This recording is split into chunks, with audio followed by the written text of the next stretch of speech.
welcome to the regularly scheduled meeting of the Mayor and City Council of the City of College Park.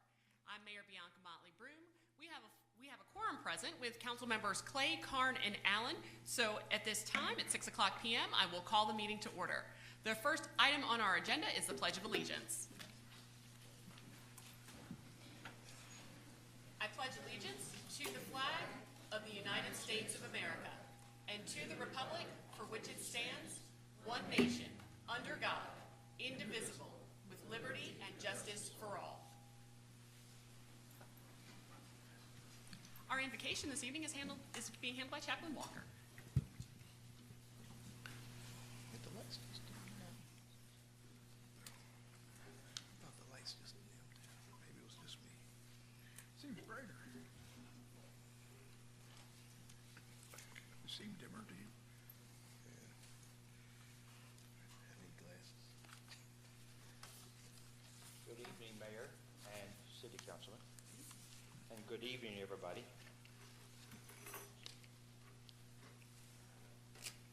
Let us pray.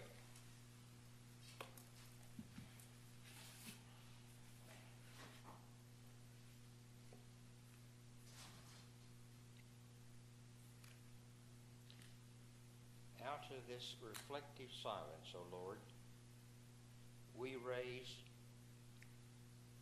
to praise you and to invoke your Holy Spirit that inspires us to experience and create a sense of togetherness of life, liberty, and justice for all. We give thanks to you for our mayor and city councilmen, for their work for our social benefit.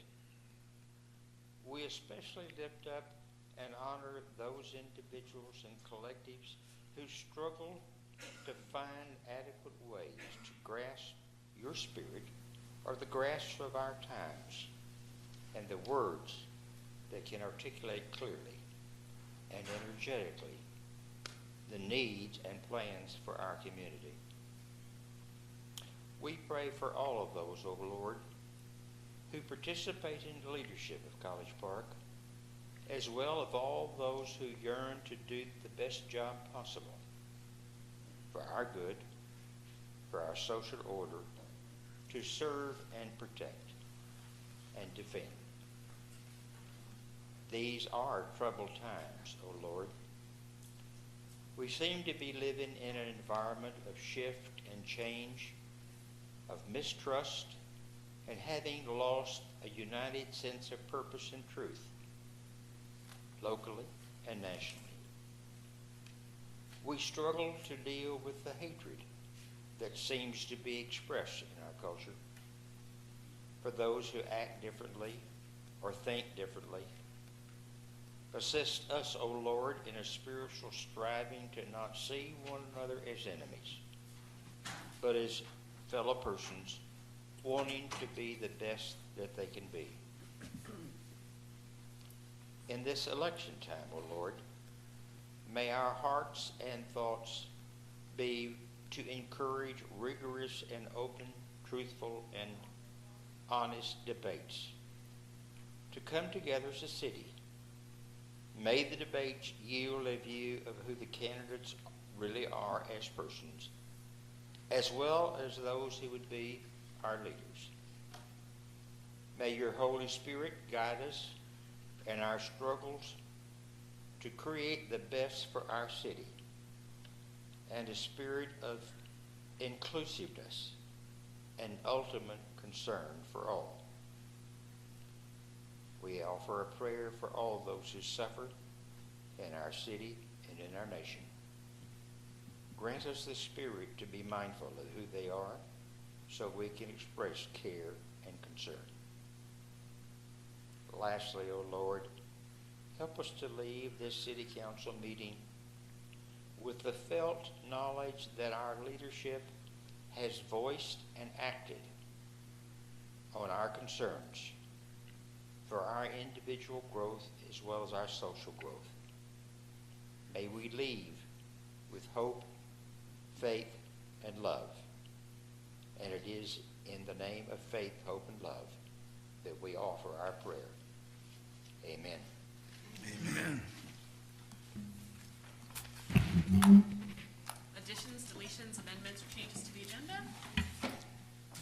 Yes, Mayor, I'm requesting that item 7B be removed from the agenda. What's 7B? 7B is a motion to approve an intergovernmental agreement between the City of College Park and Fulton County for the transfer of .8 acres of land for tiny homes development.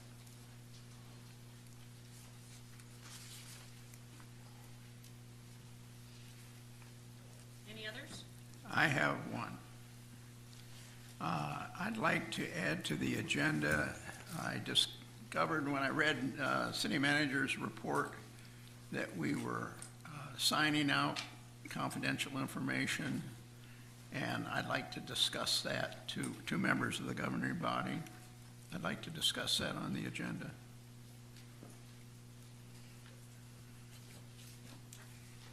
Can we, Councilman Clay, are you amenable to putting that discussion right where we have just basically swapping 170 for another? Wherever you want to put it, Mayor. All right. It's well, fine then with me. We'll just swap out 17B for another, discussion of privileged information.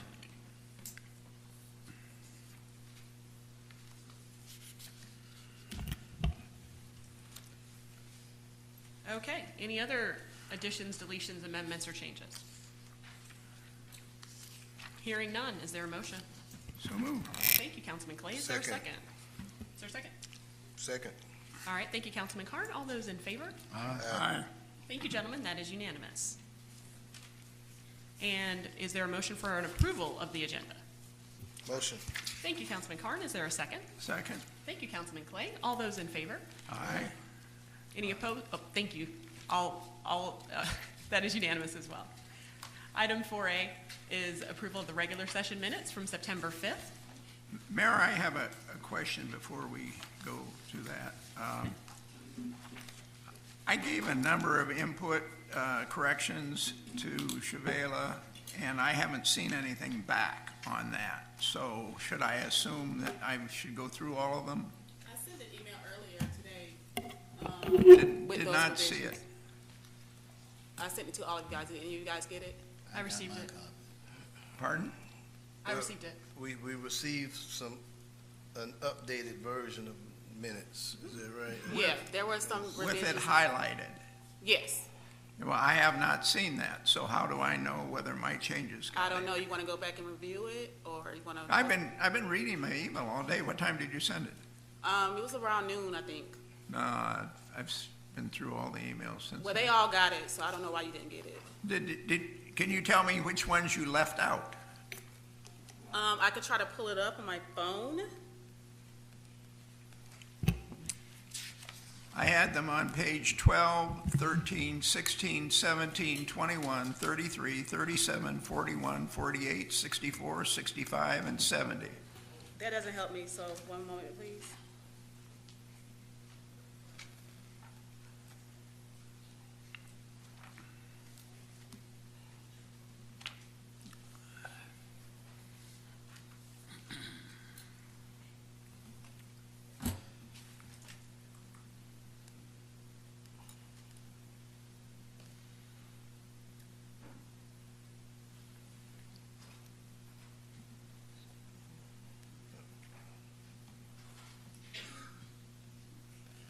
It was sent exactly at 12 o'clock.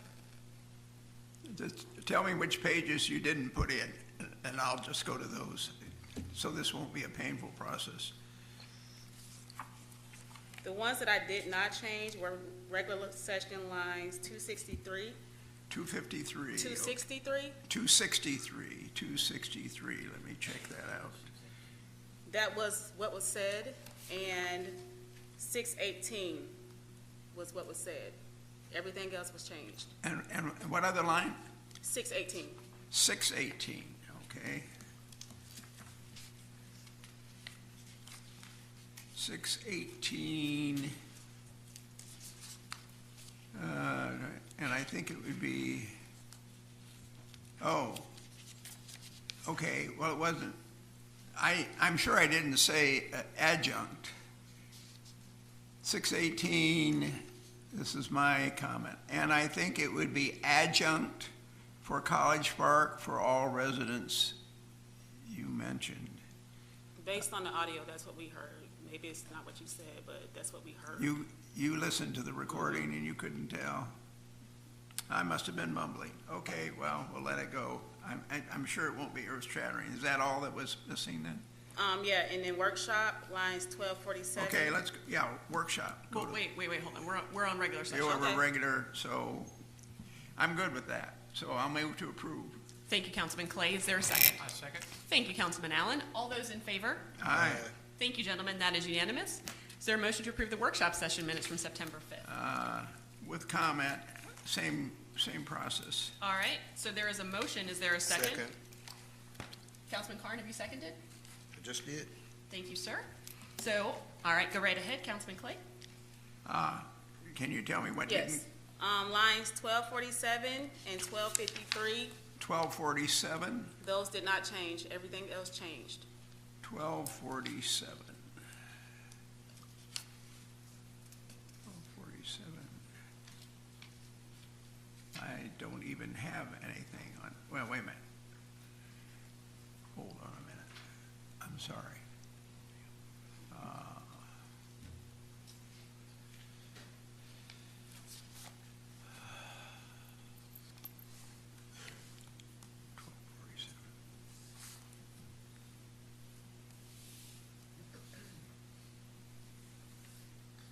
Workshop was in pretty good shape, actually. 1247, you did not change. So, okay. And what was the other one? 1253. 1253 or 2, either, it would have been 2. Okay, if that's what was said. I wasn't sure about it. This didn't sound right. I'm good. All right, all those in favor? Aye. Thank you, gentlemen. That is unanimous. Next, we're moving to remarks of citizens. Ms. Ames, can you let everyone know how that works? Yes, the first person I have to sign in is Mamie Anderson, 2105 Rochelle Way. Topic of discussion, Cranbrook Apartments.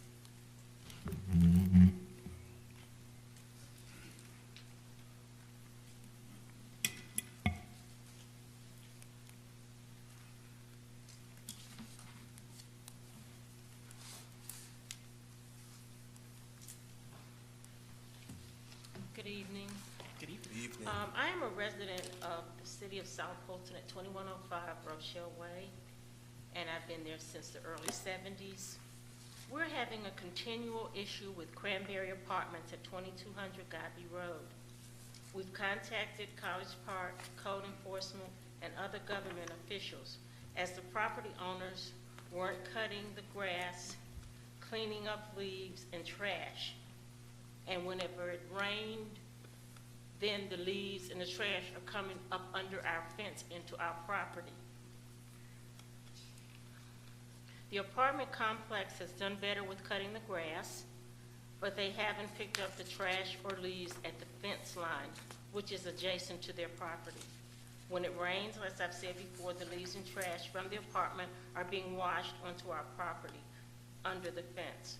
A quick solution to this problem, I think, would be to have the apartment complex to clean up the leaves and trash from their property.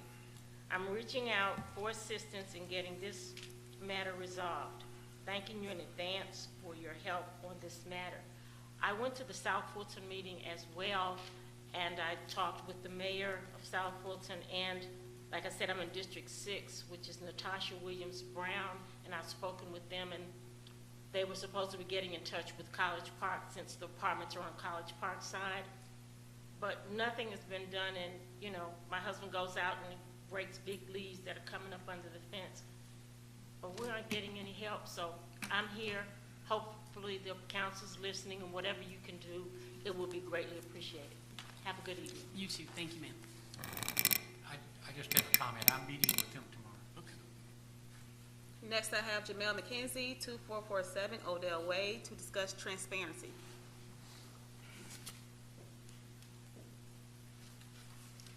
Good evening, Mayor, Council, and all that are present. As a citizen of the City of College Park, I am here to support Agenda Item 7D, which is a motion to approve an update to the City of College Park's strategic plans, core values to include transparency. Transparency in governance refers to being open and honest. And as a part of corporate governance best practices, transparency requires disclosure of all relevant information so that others can make informed decisions. And as a person who deeply believes in and practices transparency and integrity in my daily living, it is my hope that the leadership and management of our city will seriously take on this core value as well as practice it in its entirety.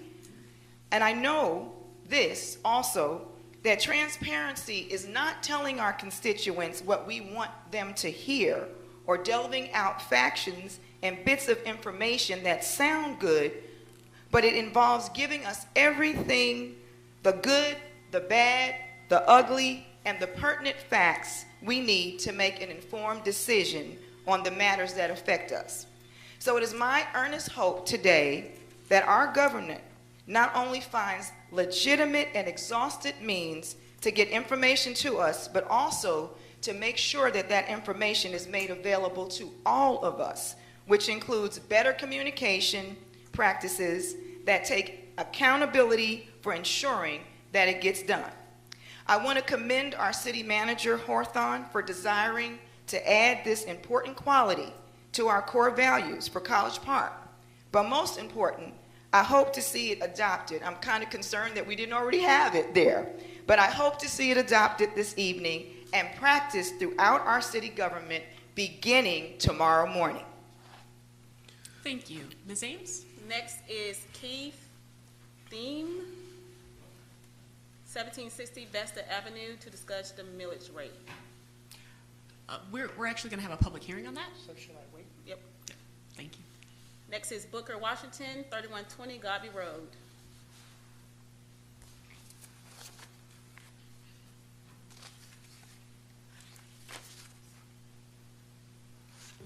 I am horrible with time, so we're gonna do a stop clock on this. Just wanted to kind of come before this body. I haven't been before this body in a long time. And I think the last time I was before this body is when I asked for permission to develop a community called South Park Cottages right here in College Park. And as the developer of that, I wanted to, as we have come to the end of that project and got our final building permits for that project, I wanted to just come say thank you. You cannot believe how many emails I've received from this city, from this county, from this nation, and from all around the United States about how proud they are about College Park for attempting to do such innovative development. The words they use are forward-thinking, accessible and affordable in ways that have brought a lot of people pride, okay? South Park Cottages has many homeowners there living there now that are very appreciative of the opportunity because you literally helped change lives. I want you to know that you helped change that, in your support of South Park Cottages, because these homeowners have moved in where they have equity in their homes. They see a pathway forward on building wealth in their homes. And just some data points about South Park Cottages, being a developer of that project, that project we started 18 months ago. And we had no money for that project. So I just want to let you know, as a body, the community came together to help fund that project.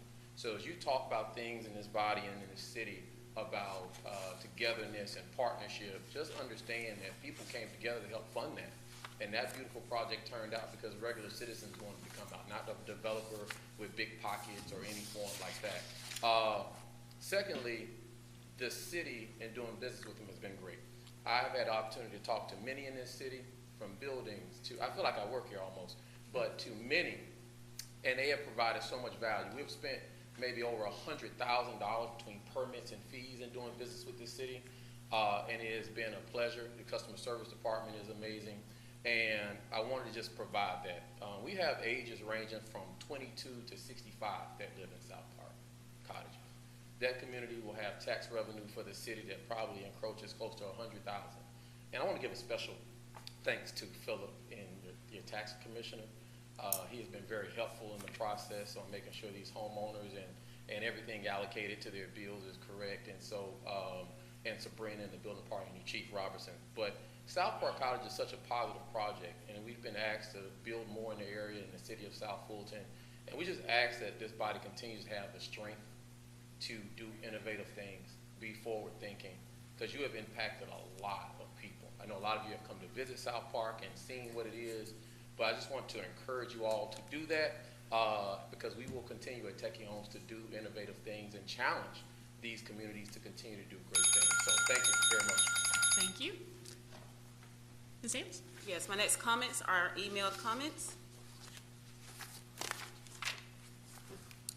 And the first one is from Bob Van Orden, and it reads, "Good evening. I am Bob Van Orden, a resident of College Park since 2011.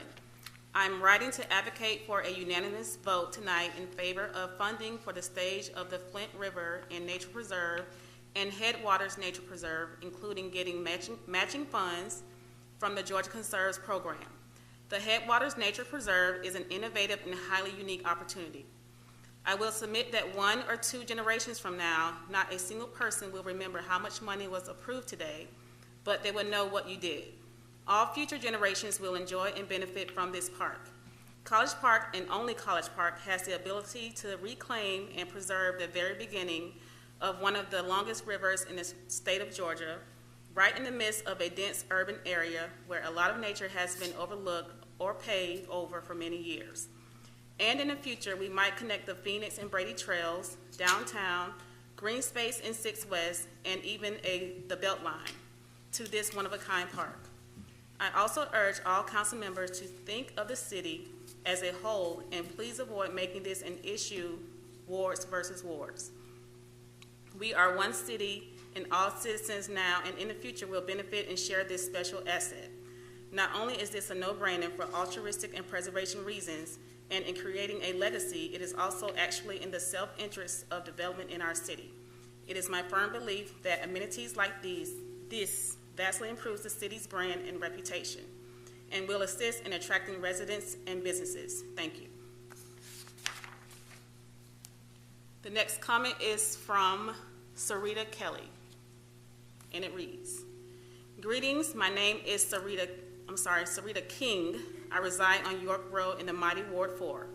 I'm writing to express my concerns regarding the recent claims of improved transparency made by Mayor Motley Broom at the meeting of the mayoral candidates. While it is important to acknowledge and keep positive steps taken towards open governance, I believe it is equally essential to maintain an honest and informed perspective on the matter. Personally, it is crucial to note that the transparency issue is not a recent development, nor was it exclusive to Mayor Motley Broom's tenure, nor has it been resolved, and it is misleading to suggest otherwise. The transparency we, the citizens, want is still not being produced. Secondly, the council meetings were recorded before Motley Broom's term and before the onset of the pandemic, thanks to the previous communications director and staff. Therefore, attributing that the availability of meeting recordings before or after COVID solely to her administration is not accurate. Furthermore, it is disheartening to observe the departure of long-standing community members from College Park due to perceived corruption within the city. We must consider this as a serious issue that needs immediate attention. It is essential for public officials to recognize that their duty extends beyond maintaining existing systems. Rather, it includes fostering an environment where all residents can thrive and prosper without fear of corruption or bias. In conclusion, I implore our elected officials to make informed decisions and to acknowledge the contributions of those who have worked tirelessly for the betterment of College Park before Mayor Motley Broom's election, i.e. Gerald Walker, Oscar Hudson, Terrence Moore, Artie Jones, Ada Kaysen, Mike Mason, and last but certainly not least, Jamel McKenzie. Question: once you remove the hard work these people have done from your campaign, and what does that leave you with? It is essential to foster an environment where all residents are hardworking.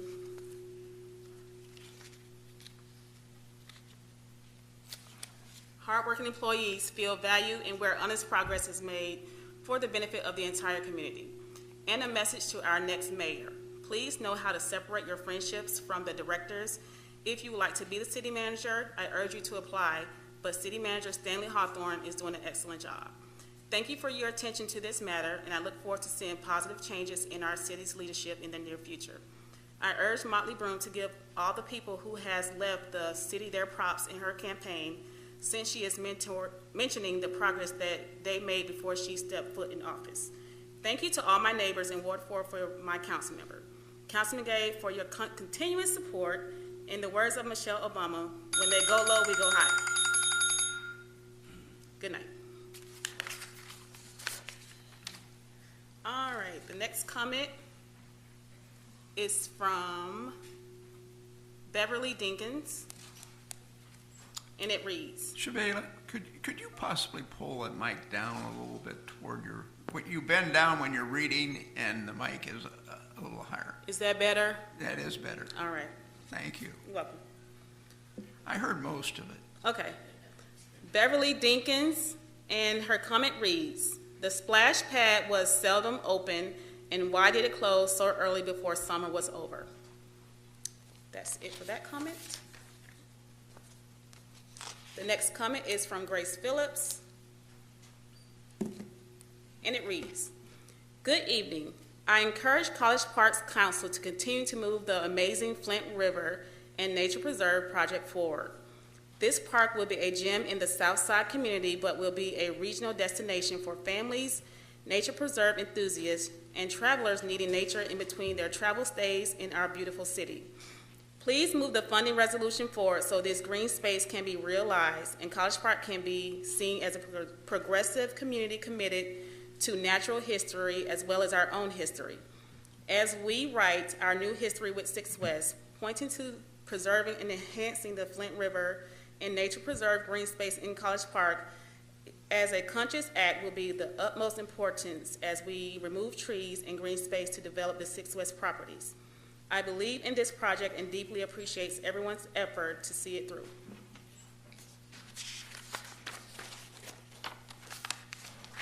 The next comment is from Brad D. Bardelabin, and it reads, hello, Mayor and Council. I want to express my support of finding the Flint Headwaters Nature Preserve project. This green space should be made accessible to explore by our residents and would be an important project to revitalize the Willingham corridor. Having a park like this in our city would be an amazing amenity and is sure to attract nature lovers to visit. I would encourage council to support this project. Sincerely, Brad D. Bardelabin.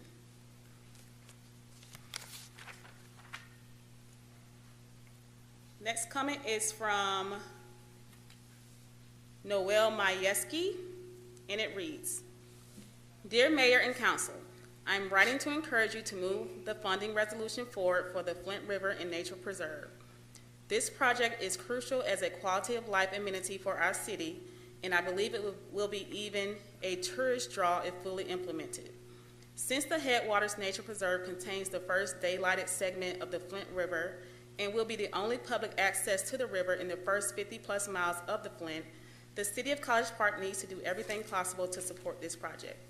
I understand that the Georgia Conserves Grant Program funding, if awarded, commits the city to manage the grant and provide 25% match. I believe in this project and ask it to be approved, please. Thank you, Noel Majewski. And those are all my comments.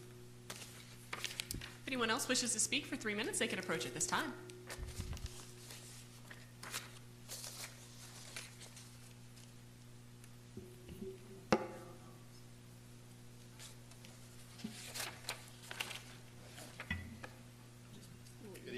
Council, I'm Stuart Gully at 2240 Palmer Court. I want to add my endorsement to the finding the Flint resolution and would ask that you support it. I have nothing to add to the compelling arguments that you've already read to you, but just want you to know that I stand in support of that initiative. Thank you very much. Someone else wish to speak? Seeing none others, we will move forward. We have item 6A, which is a motion to commence the first of 3 public hearings to allow citizens to offer their remarks and comments regarding the millage rate adoption for fiscal year 2024. So at this time, I will declare the public hearing open. Those wishing to speak can approach.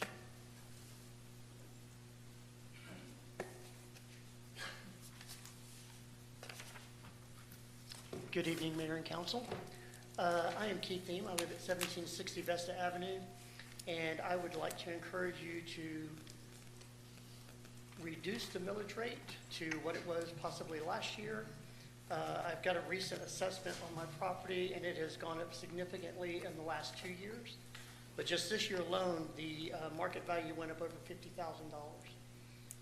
The tax value went up over $20,000. And it's just a real struggle right now with inflation and the way things have transpired. And I'd appreciate your consideration on that matter. Thank you.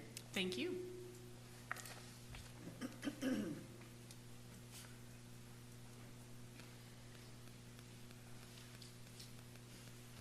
My name is James Walker, 2071 Rugby Avenue. Thank you, Mayor and Council. I find it very troubling, yet downright insulting and disrespectful to the people of College Park that this body, just 4 weeks before early voting, will now all of a sudden commence a motion to allow citizens to voice their concern over the millage rate increase. This is political theater, Act 1, at its finest. When this body previously approved the millage rate Can you increase please get your microphone? Thank you. less than a year ago. Why wait 11 months to address this issue? Could it be that this important issue affects the livelihoods of our citizens, or could it be that it's conveniently brought up at a time where political strategies are not going as planned? As well, I was under the impression that when the budget was adopted just recently ago, that it included the increased revenue from the tax hike. So which is it? I'm confused. I'm not so sure what happened when we had 2 members of council and the mayor voting to increase the millage rate, 2 members of council who did not, and all of a sudden it got approved. And now, just 11 months after, they're realizing that it affects our citizens. Do they have their ear to the ground? Do they have their finger on the pulse? Why do you think you have the right to play with the lives of College Park citizens? You don't get to juggle around these issues so vital and important during a political season to fit your political agendas. Did you all of a sudden locate the money to all of a sudden reduce taxes? Where is it? Or did you get together and strategize this to fit your political agenda? Whatever the reason, I hope this body changes course, locates the money and finds it somewhere, and lowers the millage rate for our citizens that are already having a hard time paying their taxes. Give the voice back to the people, give them respect, and the full transparency it deserves. Thank you. Thank you.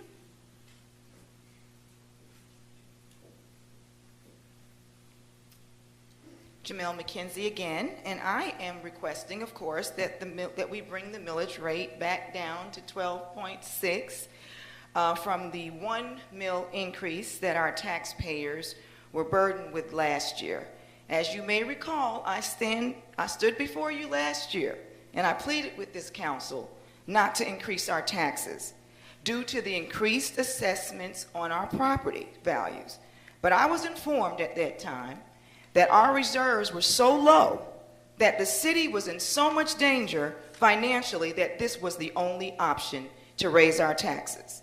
Now, I'm hearing that the current condition of our city reserves have exceeded what they were in 2019. I'm even the more determined to see this mill reduced. And as I visit persons throughout this community, specifically in my ward, I hear the struggles and I see the discomfort caused by raising our taxes last year at a time when the assessed values of our homes was at an astronomical high. Although many of us were excited to see the increase in the values of our property, we were not happy to experience the increase in our taxes. And I've spoken to residents, and specifically senior citizens throughout my ward, who cannot afford cable anymore or some basic conveniences that they deserve after working hard and living in this city for 30, 40 plus years and paying off their homes. And they can't have little simple conveniences because they have to put that money aside to pay their taxes. This has been a tremendous burden on our people. Furthermore, this increase in taxes, through this increase in taxes, we have not experienced an increase in city services offered to our residents. I'm hearing that from our folks. And I'm glad that salaries were increased for staff, but our citizens still need to see the effect of these increases in our community.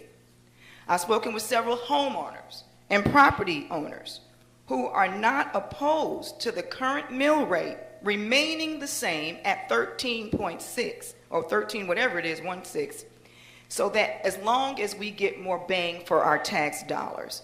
And I have a list of services that many persons have shown me need to be improved and enhanced. So to make the short of the long is I am asking for the taxes to be lowered.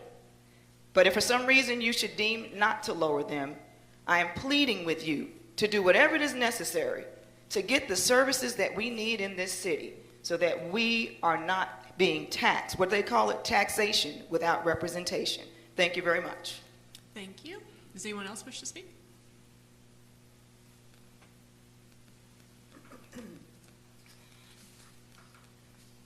Back again. Booker Washington, and I know I'm a new resident to College Park, but I want to speak on the issue because I speak of it often as a developer when I speak to different groups about millage rates, and the reason why South Park colleges exist is because of home ownership.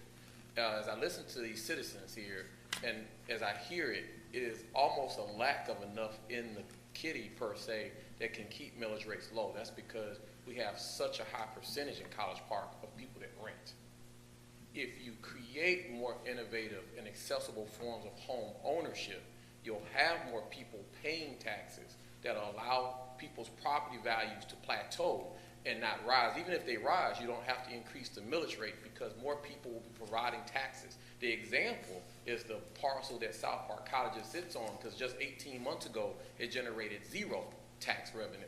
Now it will generate more than $100,000 on annual from that one parcel because of this body's encouragement to build accessible and affordable home ownership. So that is a plus to the courage you guys have. So I would say continue in that way forward of trying to provide more home ownership in College Park, because I can tell you specifically as a developer, we have an interest list of well over 3,000 that would love to be in this area or would love to have some form of affordable home ownership. But that is a key to taxes. Taxes is very simple. Homeowners pay a lot of taxes, renters do not. The more apartments and transient living that you build, the more people won't pay taxes from a property standpoint. So I would encourage the body to continue to look at any form, and it doesn't have to be necessarily microhomes, but any form of avenue that would bring affordable home ownership. And I would just give my particular contribution and participation to help in that, how any way possible. Because for South Park, we gave away $150,000 worth of first-time home buyer builder credits in order for those homeowners to buy those homes. And that way it gets more residents here. And yes, South Park is just 29 residents, but let's get more residents owning homes, and then you'll find a way to reduce the millage rate and not have to increase it year over year. Thank you. Does anyone else wish to speak?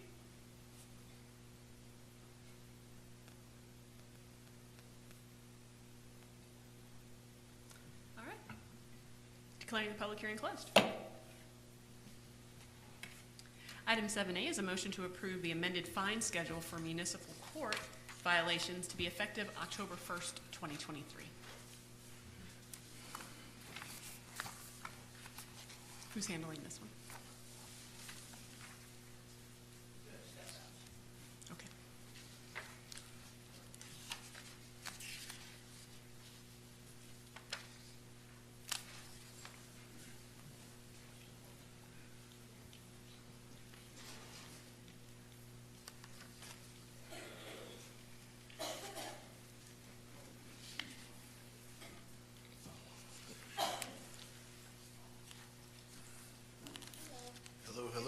evening.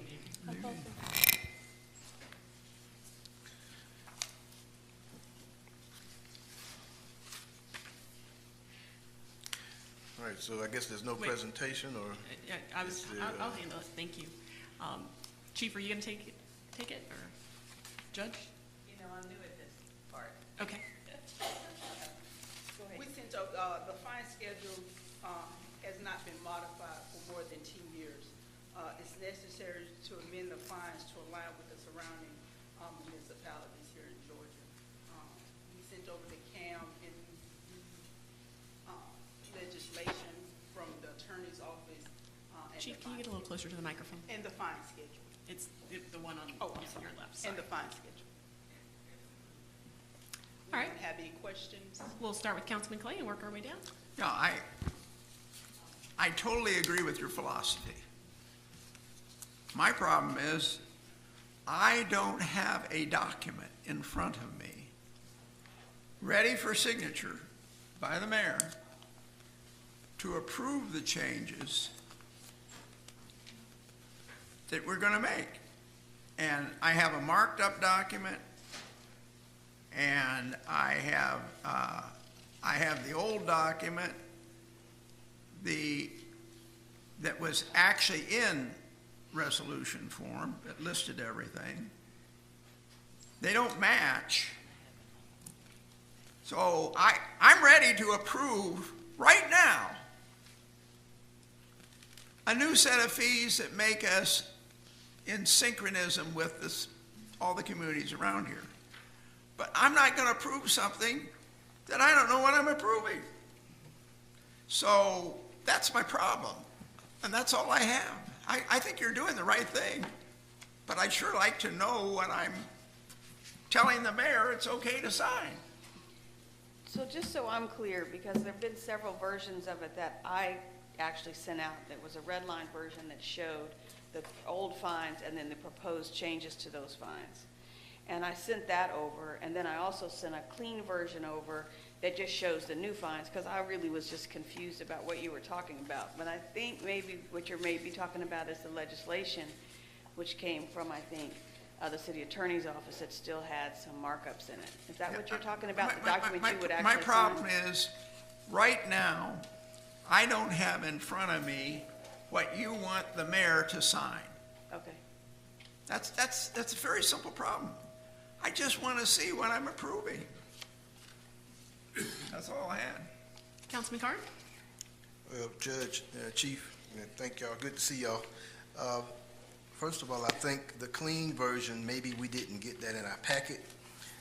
Now, we do have the marked up version where the previous fines and fees are scratched out and the other ones are Yeah, written in. that's just totally the wrong document. So for we you to did have. not get the clean version in our packet. Now, the contract, I understand the mark-throughs with the contract for the previous stuff, and I would assume normally the way we would see this is we have our original ordinance with the fines. We mark through those if we're going to eliminate those and raise it. And then it's simple. Please see the attached revised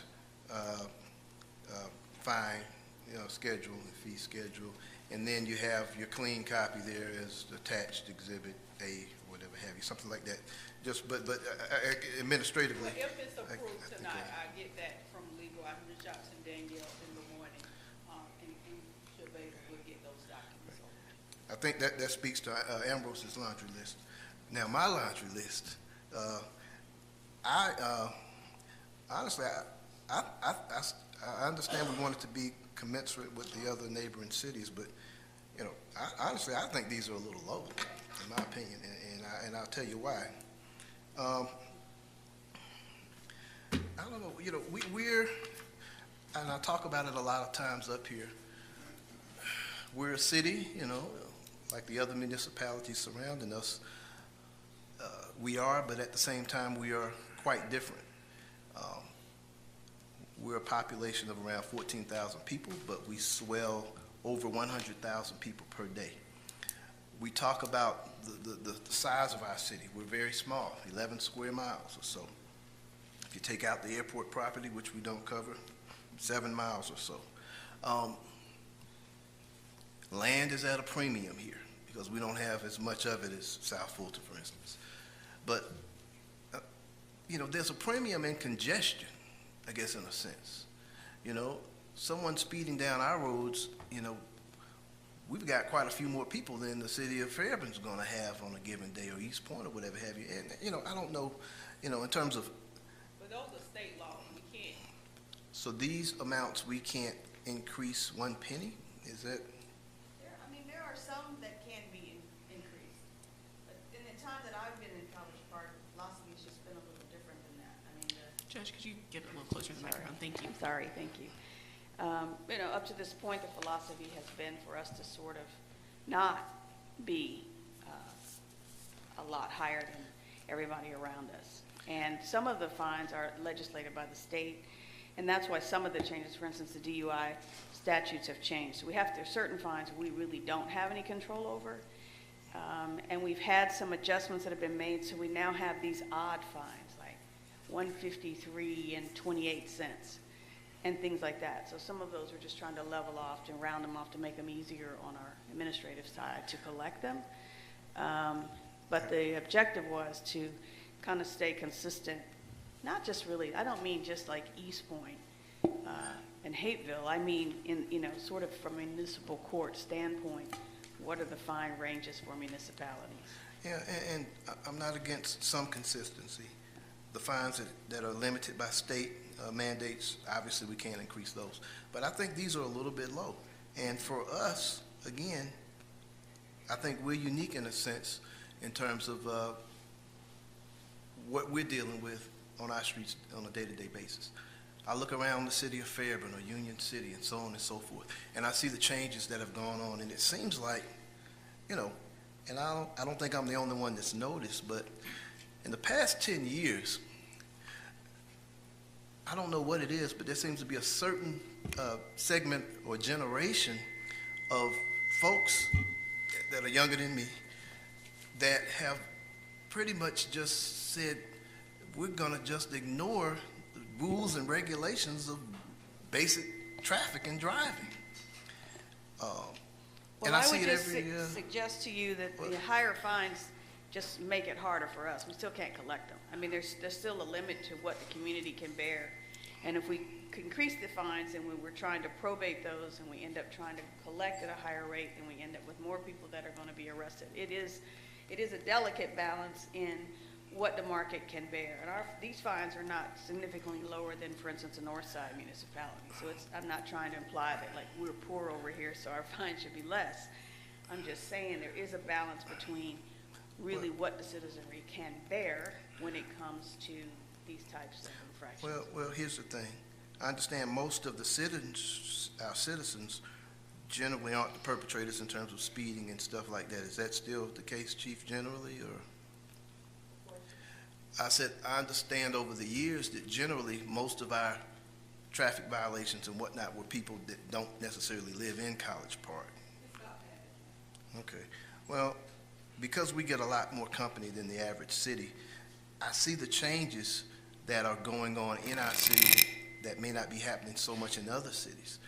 We're having to put speed bumps all over this city because of some of the things that have just happened just socially, and people are, ignoring some of the rules and regulations. I don't see that so much in other cities. That tells me, obviously, that there's a problem here.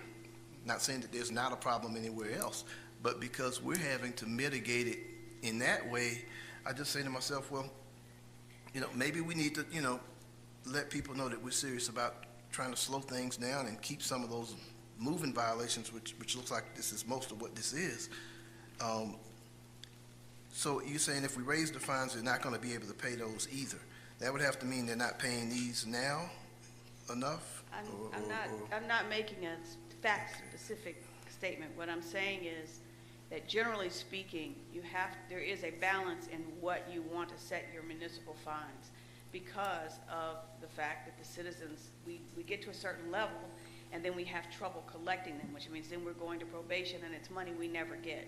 So we try to maintain our fine schedules consistently around the community so that everybody's in the same ballpark. But, I mean, if you have specific recommendations, I mean, the truth is, the decision on the fine schedule is yours. Well, I It's think, my job to just make a recommendation. I think what we're having trouble with is figuring out how to enforce the rules, in a sense, with certain folks that just want to do what they want to do, I guess, more or less. If it comes to that, Councilman Carn, the fine schedule, it really is not gonna matter anyway. If people have that mindset, they still gonna do it, whether the fine is $200 or $500. Well, we got to do something and be somewhat proactive. I mean, thus, you know, the speed humps. I don't want to see speed humps all over this city, because it's a hindrance to emergency vehicles that need to speed. But you have to balance it. There's so many speeders that if you didn't have the humps, it would cause more traffic accidents and potential fatalities and DUIs and everything else, whatever it is that we get. But we've got to figure out how to, you know, keep the reins on things, and I guess that's between the policing and the courts. And there's got to be a happy medium there. So raising these are good. I don't think they're raised enough to send the message. And you know, I don't know how often we can look at this. I mean, you know, we're only allowed to raise once a year. Can we raise whenever we see fit to raise something that needs raising? You can raise them anytime that you want to. We just have to do it, that's all. Right. And it's clearly a big deal to do. Well, so. we follow your guidance, but the speeding is out of control. The total ignoring of traffic rules is out of control. And I can speak to our area here again. And if we're slowing people, getting to the point where we have to attempt to slow people down by speed humps in places where they probably should not be, but because people choose to violate the law, then you know, I always say we need a little more stick. And that does mean raising the fines, but some of these fines, I think, well, I'm not a law expert. We pay you all to come up with the recommendations, but I hope this helps solve the problem outside of the courtroom where people can kind of get in and slow down. Do y'all think more signage would help? More of the flashy signs, or do we have to do speed humps every 100 feet eventually? I mean, what do y'all think ultimately? One of the things I'm gonna bring before the body next budget is speed enforcement cameras. So that's a technology that I'm looking into now to bring before the body. Now, in the city of South Fulton, when I was county commissioner, your mayor, your former mayor, that was pretty effective. Mm-hmm. Extremely. And it was an increase in fines. They're about exponential. It was pretty, that, you know, people started getting tickets that they had never gotten, you know, they had never gotten the tickets before, and it slowed a lot of folks down in those zones. Yeah, especially, yeah. Now, are those only exclusively allowed in school zones, or can you put them other places? I'm doing some research now. Okay. All right, well, yeah, this is progress, so, yeah, I'm glad we're being proactive. Councilman Allen? I don't have any problems at all with raising. I think that's good. I think we need to do that. The problem that I have is the document is not a final document. Is there some reason why we have to decide on that? Could we get a final document at the next council meeting and look at that with everything combined and all the information? The only issue, the judge wanted this to go into effect 1 October. Like I say, I can get those documents from, if it's approved this evening, from legal. This was the document that legal sent over. I can reach out to Danielle on tomorrow morning and see if she can redact the document to a much more effective document for mayor and council, and get that over to Shabela and get that sent out to you guys in the morning. And I just want to speak to what I see in the packet. There was just erroneously attached was my handwritten draft that was being used for communication. That's just, someone's just printed the wrong document, because there's actually a typed version of it, not the one that I wrote by hand. So I understand now what you were talking about. I hadn't seen that, so I apologize for that. I didn't, that was not intended for your view. There is one that's actually a red line version that shows the old fine and the new fine. It's actually typed, and then there's a clean one Not It what just we shows got. the entire fine schedule. So, yes, I do now understand And what that's, you're talking about. and that's what I would like to see. Yeah, You know, but that's my problem. So. Well, you I have that have a now. suggestion, but let's let Councilman Gay ask any questions. No, I was gonna also suggest that we approve the fines contingent on you getting a document to sign, because I seem like we're all okay with the fines increase. That'd be my motion. Well. That is a motion. uh, Hold on. second with Okay. discussion. All right, Councilman Gay, you made the motion to approve the fine schedule, subject to finalization of the document. Correct. And is there a second? With discussion. Okay, Councilman Carr, go right ahead. Well, could we just table this till the end, closer to the end of the meeting, get a clean copy, and that way we can look at the whole thing? Is that possible? Or, I mean, I don't want to slow you down from your Does this deadline. have to be done tonight? And that's the other question. I mean, Why don't we just move to defer it to the next meeting? well, I understand. Not rocket science. Yeah, well, the chief was saying she's trying to meet this October 1 deadline. What is the October 1 deadline again? It's just, the judge wanted the fines to go in effect. They're going what? The judge liked the fines to go in, the new fines to go into effect 1 October. Well, maybe they'll go into effect October 15th. The only reason I was trying to get it approved is because, as you know, we're updating our operating system. And if I can have the fines approved as they set the system up, which we're in the process of doing, I can have them to put the fines in, the new fines in. Otherwise, they're gonna put the existing fines, and then we'll have to pay them to go back in to update the fines whenever it's approved. Who do you have to pay? Courtware, our court operating system, when they're initiating with us, they will set whatever fines I tell them to set. But if they have to go with the fines we have now, and I can't do that without your approval, so if we go with the fines that are already approved, they're gonna put that in.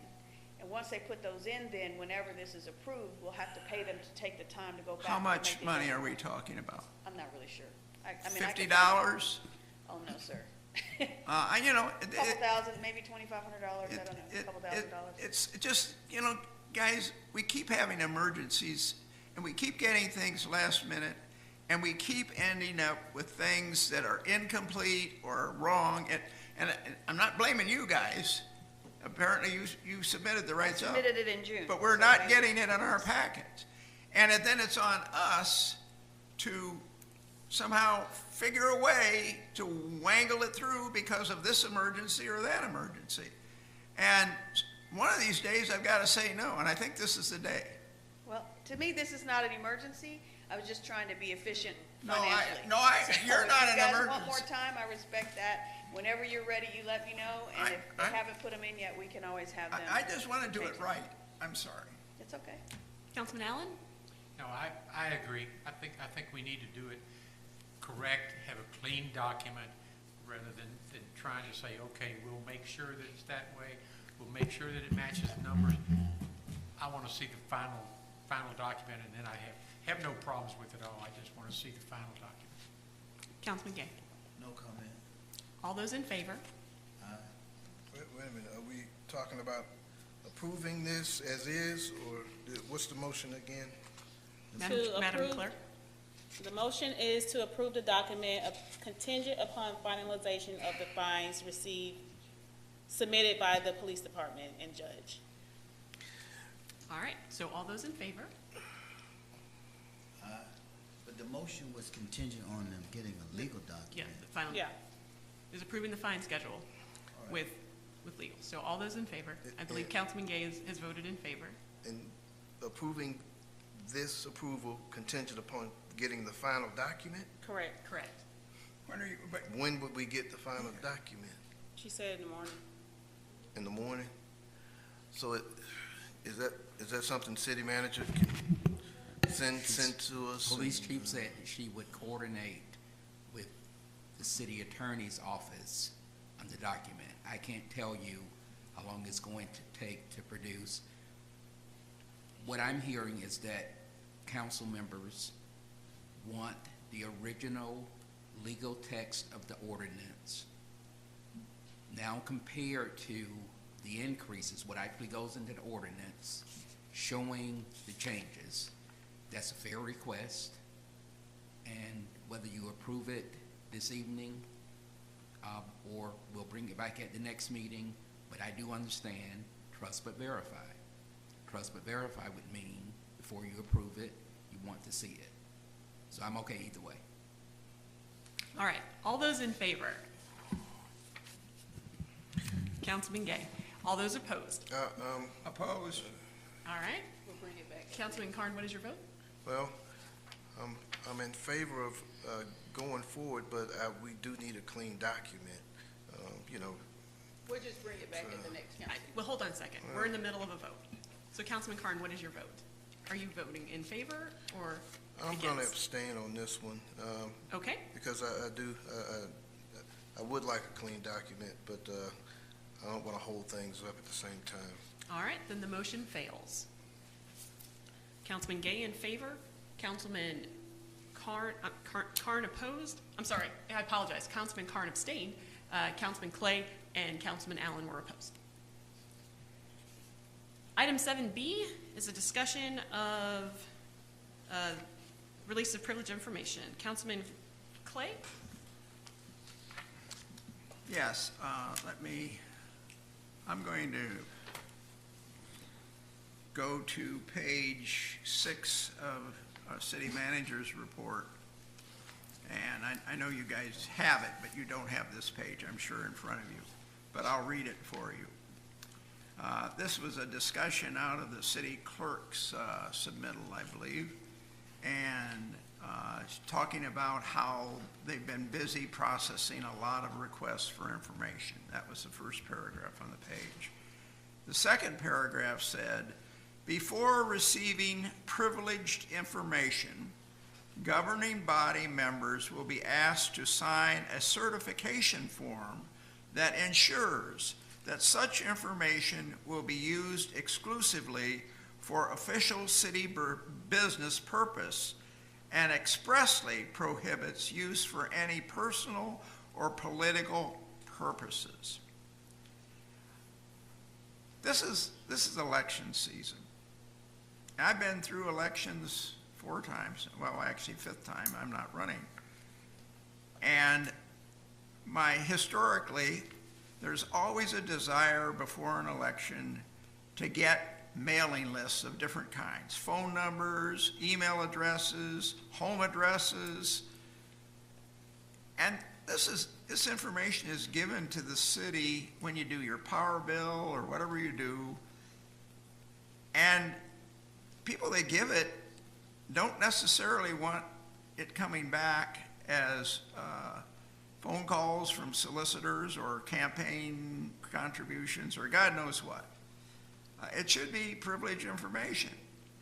Now, if anybody on governing body wants to send something to, let's say I wanted to send something to all the people in my ward that we had email addresses for. I mean, I have a bunch of email addresses, right? But if I wanted to make sure I got everybody that the city had an email address, I could simply go to Shavela and say, here's the message I want to get out to these people.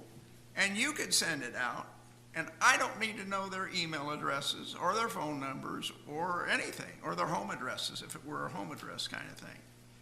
The only time I get privileged information, if it is typically when somebody has complained to me about their utility bill.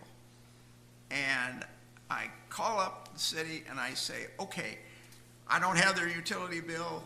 They emailed it to me, but I need the history for 4 or 5 payments, 4 or 5 months. And I'll look at that and I'll comment on that. If I have to sign a form to get that information so that I can help a specific client that's asking me to help them, fine, I'll do that. But I don't think I should have all the phone numbers or all the email addresses or all the home addresses of the people that live in my ward or the city or what have you. And until I saw this, there had been no discussion of this. And we've had this issue come up. I remember one time going down to I'm going on and on about this because I think it's a really important issue. It's a privacy issue. And when we were going down to GMA one year, and I remember that some information had been requested, and I said, we can't give that information out. That's all confidential information that people have given the city, not expecting it to go out. So I'm sorry, that's where I am on this issue, and you guys all may disagree with me, but I saw it in the city manager's report, and I don't think it's a good idea. Councilman Carr? Well, I understand where you're coming from, and Ambrose is right. It is political season, obviously.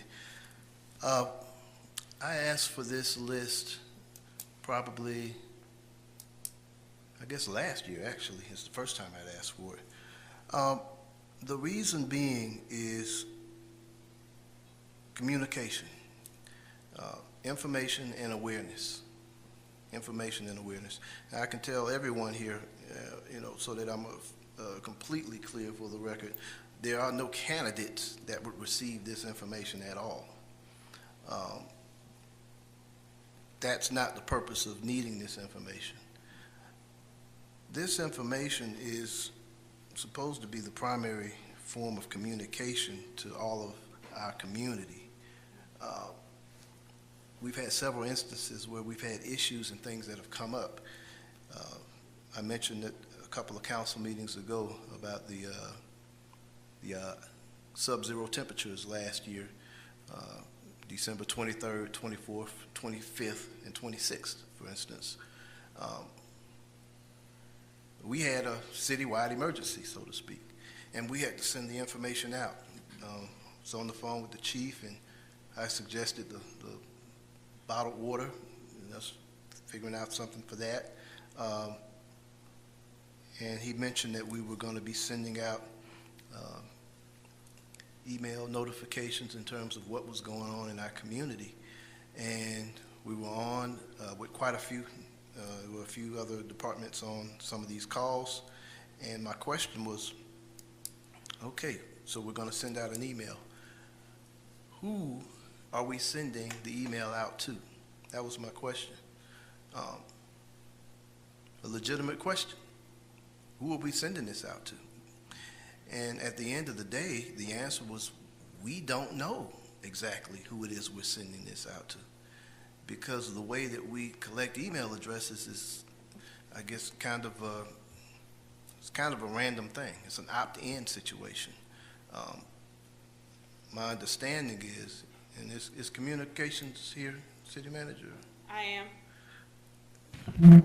Wait, come on down. Is the communications manager here? Oh. No, she's not. She's out today, but I'm here. What's your question? Well, essentially, well, you were here when we were going through this.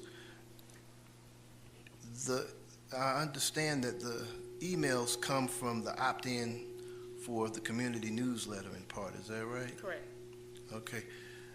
I guess my questions were, and I guess to get some of those answered, I wanted to take a look at the list to see what on earth it is. And what it is, it's about 12,000 email addresses. Now, when you have an opt-in program to opt into a newsletter, you're opting in as a person. You want to get updates from the city of College Park. You send your email address, and I suppose we start sending you the newsletters. But you can opt in from pretty much anywhere.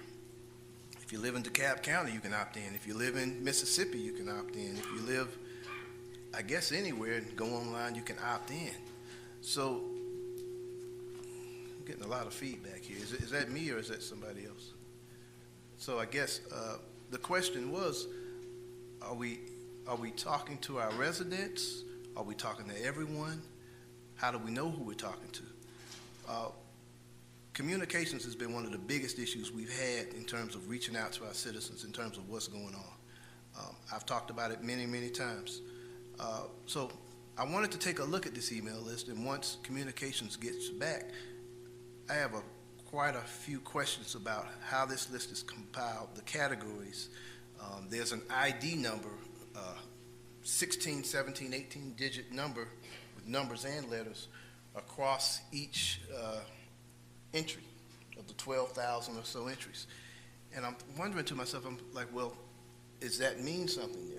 Maybe that's some of the dates or whatever have you, or something in terms of information of where this is coming from. I saw a column with the state of Georgia, for instance. I saw some other columns that I had questions about.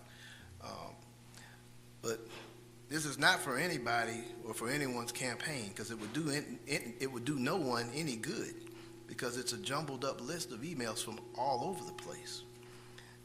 So that's definitely not the purpose. Now, I've handled email lists and addresses. I have my own email address list that's about right now it's at about 78,000 emails that I've had for quite a while. But I know what they are, and I know who they are, and if I send out that blast, I know exactly who it is I'm talking to. But taking a look at it, I would say, City Manager, what I'd like to do is figure out how we can put this, I guess, on a workshop at some point, and I've asked about this a couple of times, to sit down and figure out how to put together an effective communications plan that reaches all of our residents, not half, not some, not the folks that live out of town, but when we need to reach our folks, how do we go about doing that? The email list is the only grasp that we have on it, I guess, to get started with that. But unraveling that, figuring out what it is, where those emails have come from, those are the reasons I needed to see that list. And those remain the reasons why we need to discuss that list and figure out how we can get a comprehensive list that targets who we're trying to reach. It's simple communications. When I pick up my phone and I punch in a number, I know exactly who I'm reaching when I make that call. I know who I'm going to be talking to. The City of College Park, when we have to reach out to whoever we're trying to reach out to, we take that list and we reach out. We don't have any idea who it is that we're talking to. The whole point of communications is you're trying to reach someone. But how can you reach someone if we don't know who we're talking to or who we are reaching? So this is the reason, and I repeat, the only reason, why we need to take a very close look at that, dissect it, and figure out how we can straighten it out and make it an effective tool for communications. So that's where it comes from, just so you all know. Councilman Allen? Okay, I have serious problems of giving out email addresses for people in the city. Yes, they can sign a form saying that they will not use it, but then they give that whole list to somebody else, and then they give it to somebody else, and all of a sudden, everybody in the city is getting different calls from different people, and we get enough as it is. I don't know how many emails everybody gets in the audience that you don't know who it's from, what it's about, and all we need is more and more coming in. I think a lot of the email addresses we get are from people that don't even live in College Park. I think there's a lot on the recreation program. Michelle, don't you have a lot of email addresses? So if we start giving out email addresses for everybody that's in College Park's database, then we're giving out people that live in as far away as Douglasville or the city of Atlanta. We're giving out a lot of different addresses and a lot of different emails and a lot of different phone numbers. And I just personally I just don't like giving out citizens' email address, phone numbers, without taking a look at why we're doing it, who wants it. It's serious. We need to take a look at it, but I don't think we ought to be giving out email addresses. Again, that's just my point. Councilman Gay? Well, my comment is that I'm a little confused anyways. A couple things. One, as far as form goes, I would recommend that if we add something to the agenda, City Manager, it ought to be at the end of the agenda, because we have an agenda that people are here And these things can go into,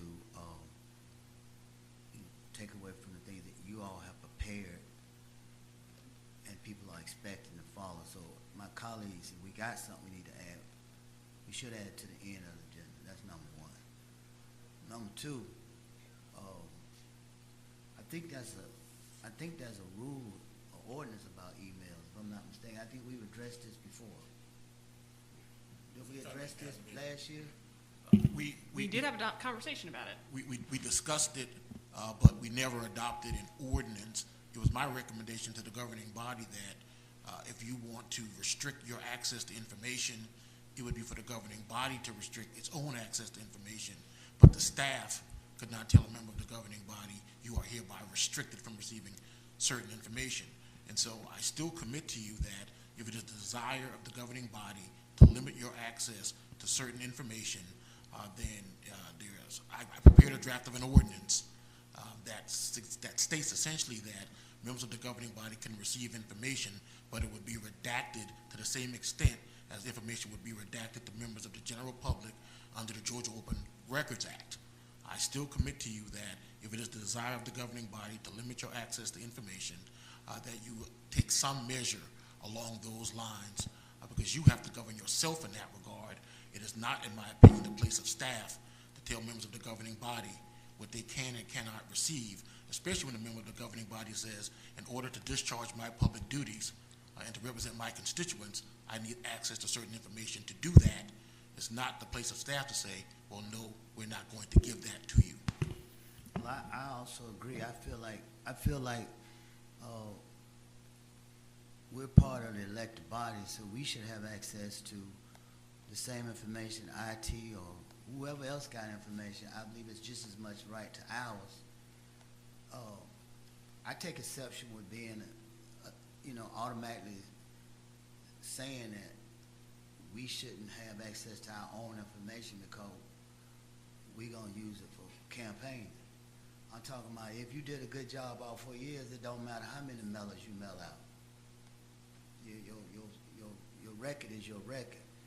So I don't want to restrict myself because one council member said we're going to use it to campaign. If the council member wanted, he's a member of the elected body, he have a right to have it, so as I. That's how I feel about it. And quite frankly, I don't understand how one council member can get information to his ward and not be privy to the other wards. That's confusing me. You say, okay, I'm gonna give you your information for your ward. That's segregated. I don't quite understand the logic behind that. If I want information to your ward, what's the difference between you giving me information in my ward and not your ward? Because we one city. That's the problem now. We're too segregated in wards. And then last but not least, the data that our IT have in our other part, where we have it in, what's that program? What's the program this data come from? What is it? Not Falcon, but what is the program that we've used for building? What is the building program? Are you talking about New World? New or are you talking World, about something huh? else? Are you talking about New World or something else? New World. Yeah, New World. That's where the data come from, New World, right? North Star. I would say to you that if they gave us the data, Councilmember Clay, if they gave us the data today, I submit to you as 3 months, 40% of it not even relevant anymore. That's how transit our community is. If you was to put it in some kind of app, 30% would come back undelivered. So let me recap. I don't care how many emails you use for political purposes. People care about your service, not how many emails you send them. 2, we can buy data. They sell data. Everybody got data. We all got data. Vote bills, they sell data. 3, you get out there and knock on doors, pick up the phone. So I don't want you to think that we can't govern ourselves and it's because we're going to use it for political purposes. That's just my comment. Thank you, sir.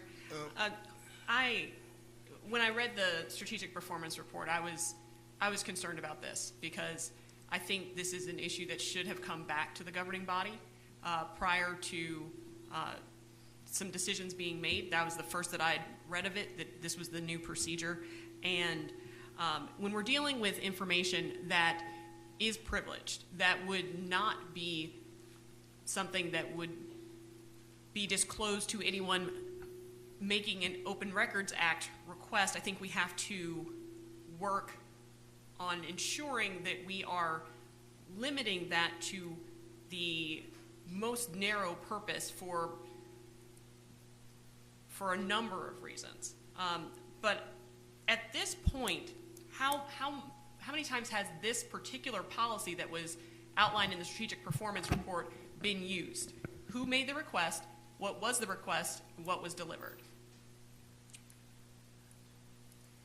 Mayor, this is an important discussion. And let me first say that I agree with the city attorney. And what the city attorney said, and he knows the law when it comes to what can be communicated to the public.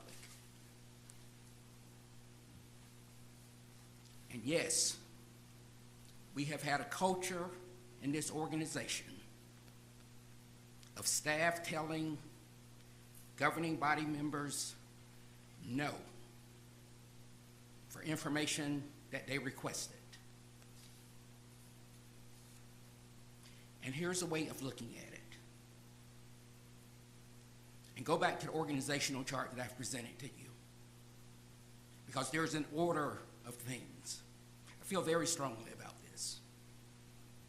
You have the people of College Park. They are all of our bosses because they have the privilege of vote and to select the type of government that they want and who they want to represent them in their local government. And so that's the first level. The second level are the elected representatives of this governing body. Now, if you want to talk about a privileged place, that's a privileged place. Not just as a body, but individual members. And then you have the city manager and staff. So it is a reverse order.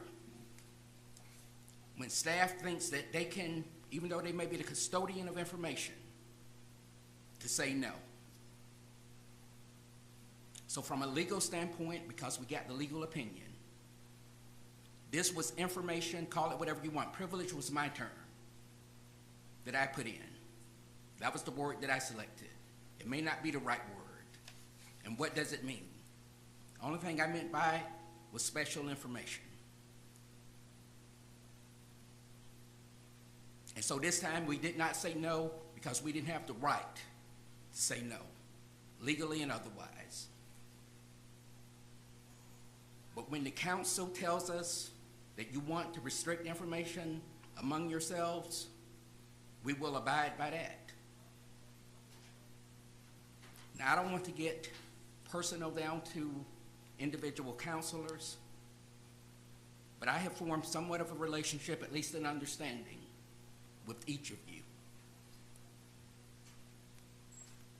And what you have in common, whether you realize it or not, each of you, maybe you manifest it in different ways, but what I have seen consistently, because I'm an assessor, and I assess and I try and do it objectively, but each of you, I believe, care earnestly about your community. And yes, you all happen to be politicians, and it is political season. But yes, Councilman Karn was the one who made this request. But Councilman Karn has been talking to me consistently about communicating, particularly with his constituents. Because as I understand it, Ward 2 and Ward 3 has a predominance of multifamily dwellings. And how effective have we been as a city with communicating with all of our neighbors?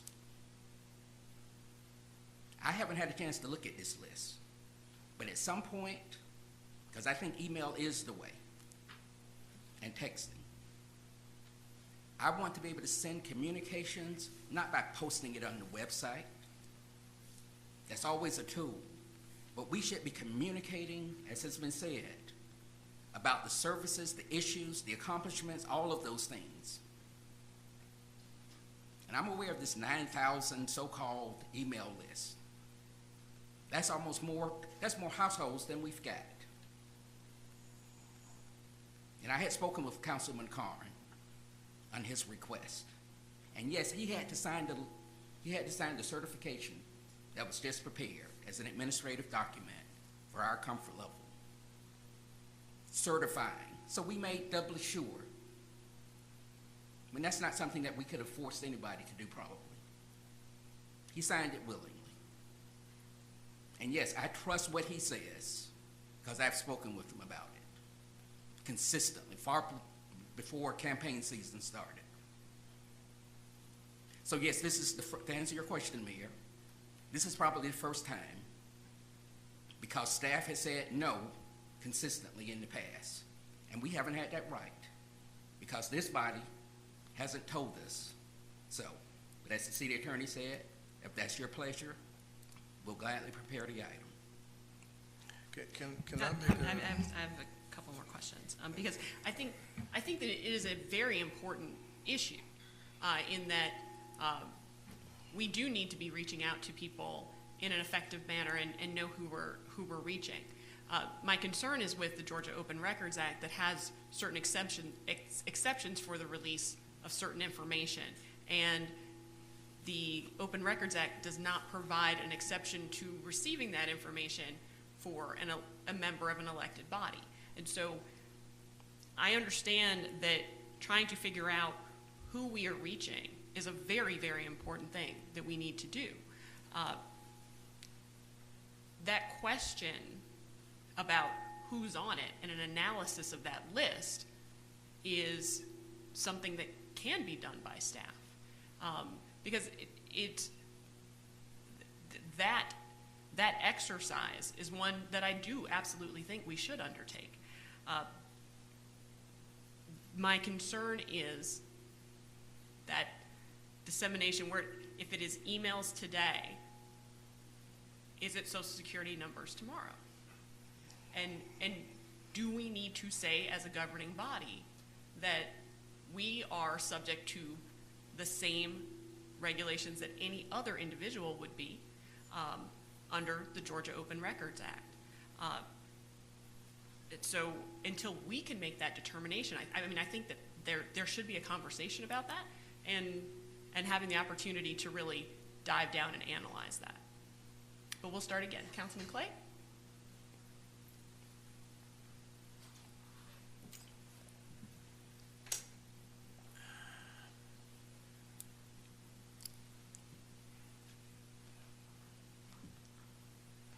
I get a lot of emails that I don't want. I have my own database. I can send emails to people by their first name, people by their last name, people by their physical address, people by their email address. I've got it in a database. If the city had such a database, there is nothing that would prevent, let's say I wanted to send an email to all the people in my ward that, in fact, I do. I send targeted emails sometimes to people that are having a disruption on their street due to a sewer backup or something. And I will target that email for those names in my database that people have given me by their street address. So it's duck simple to put a database together. And if Councilman Karn, for example, wanted to know how many people in this apartment building can I send emails to? If it were in my database, I could tell him. I could say, you got 200 people in that apartment building at that address that we've got an email address for. I don't have to give him the email address. I can tell him, I can answer that question. I can answer to whom I am able to communicate with in my ward. Similarly, if something needs to be sent out, if I'm having a ward meeting, when I'm having a ward meeting, I send an email out to everybody in my ward that I have an email address for, and a few other people that have asked to be notified. And when I don't want to bug people because they haven't said they want to be on my special notices list, which I send them an email to that explains to them what's on the agenda and what it means, I just send it to those people. Because people throw away emails. God knows I throw away emails.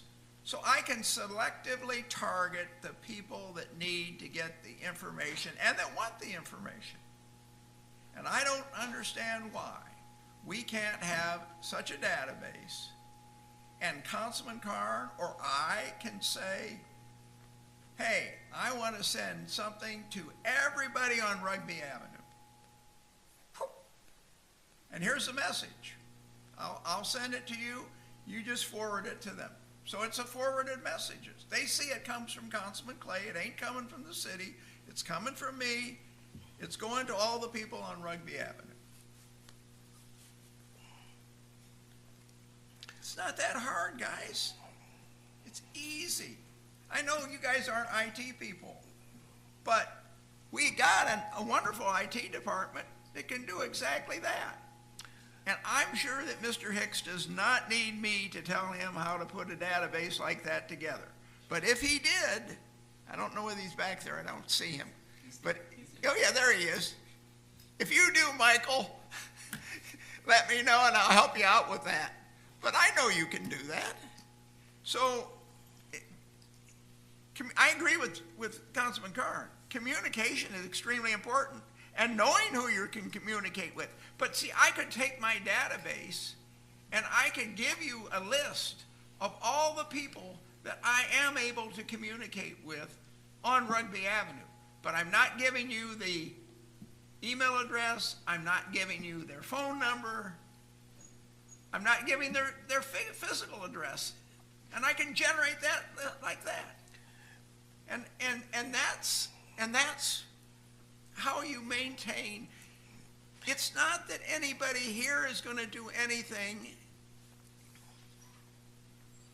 Once you walk out with a printout, you give me a printout of all the email addresses, I can take that printout and I can run it through my scanner and I can optical character recognize that and I can turn it into an email list like that. I can do that. Now, maybe you can't do that, but you can get somebody to do that, or anybody could. So if you leave it, I'm sorry, but I worked in a classified environment in my second career.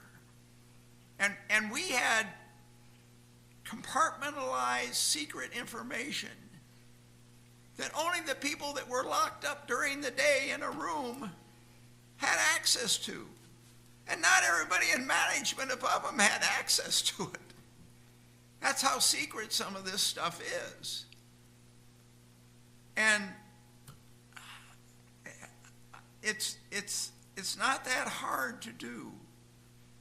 And everybody doesn't have a right to everything, in my opinion. God knows I didn't have a right to the information of all the people that worked for me.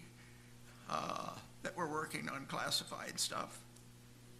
So maybe that has shaped my experience. But anyhow, I don't think it's a big deal, guys. I think it's easy to put a database together, and And then we don't have anybody complaining that their private information was revealed. Anyhow, that's all I have to say. Councilman Carn? Well, it's not a big deal if we can get things together here. And Councilman Clay crystallized the definition of communications. It's something I think folks need to understand. Sometimes there's a method to the madness that goes on up here, what you see up here. In order for everyone to see the serious communication issues we're having, that's what it takes to bring things to the forefront that should have been resolved. But this is what it takes to resolve them. I think we're talking about two different sets of issues here. Transparency and trust. Transparency and trust. Now, the residents depend on us to be stewards of the public trust. You know, I started out as a community activist here, and I earned the community's trust. I was elected to be a council member. I served as vice mayor of this city for 3 years. I served as the Fulton County Commissioner, where, you know, I received privileged information all the time, from Grady Hospital records, which we owned, to the Fulton County Jail, and, you know, the 1.2 million residents of this county. One of the things in terms of getting elected into office is being a steward for the people and the people's trust. Now, if you're elected to office, I've served quite a few years. I don't think I would have served that many years if people weren't competent enough that I was a trustworthy person. I don't think my church would have selected me to be the treasurer of that church, and for many years that I've taken care of the church's money, the $1 million+ a year that I've made sure was secured each and every Sunday. I think I've earned the trust of our community, and I do take that seriously. I'm not one to abuse trust. We talk about transparency. Someone brought that up earlier in public comments. It is a core value of ours, and that means disclosure of all information. That's what transparency means as well. But you have to make sure, you know, you have to give it, it has to be in the hands of responsible parties, of course. And it's at the elected body's discretion in a sense. We're elected to use our discretion, and we're elected because we are trusted, and we have to exercise that discretion. And the public has to trust that we have enough sense up here to exercise that discretion properly, responsibly. That's why we are up here. We all have discretionary accounts, which we use at our discretion. But we have those because we're responsible enough to use our discretion. And we get an allotted amount for discretionary accounts every year. And that money is to be used for city purposes and city-related things. But it's used for us, and it's up to us to use at our discretion. Now, that doesn't mean you take the money and go out and buy a motorcycle with it.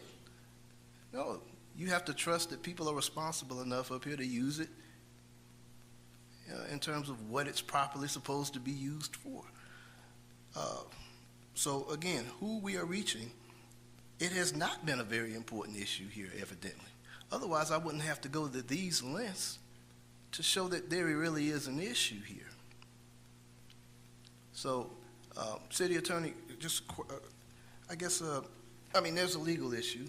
I don't think it's that big of a deal, but someone chooses to make it a big deal, that's fine. It is important. I mean, if there was an open records request, let's say from resident so-and-so, and they wanted to know, get the phone numbers of the residents that sent I notify complaint, for instance.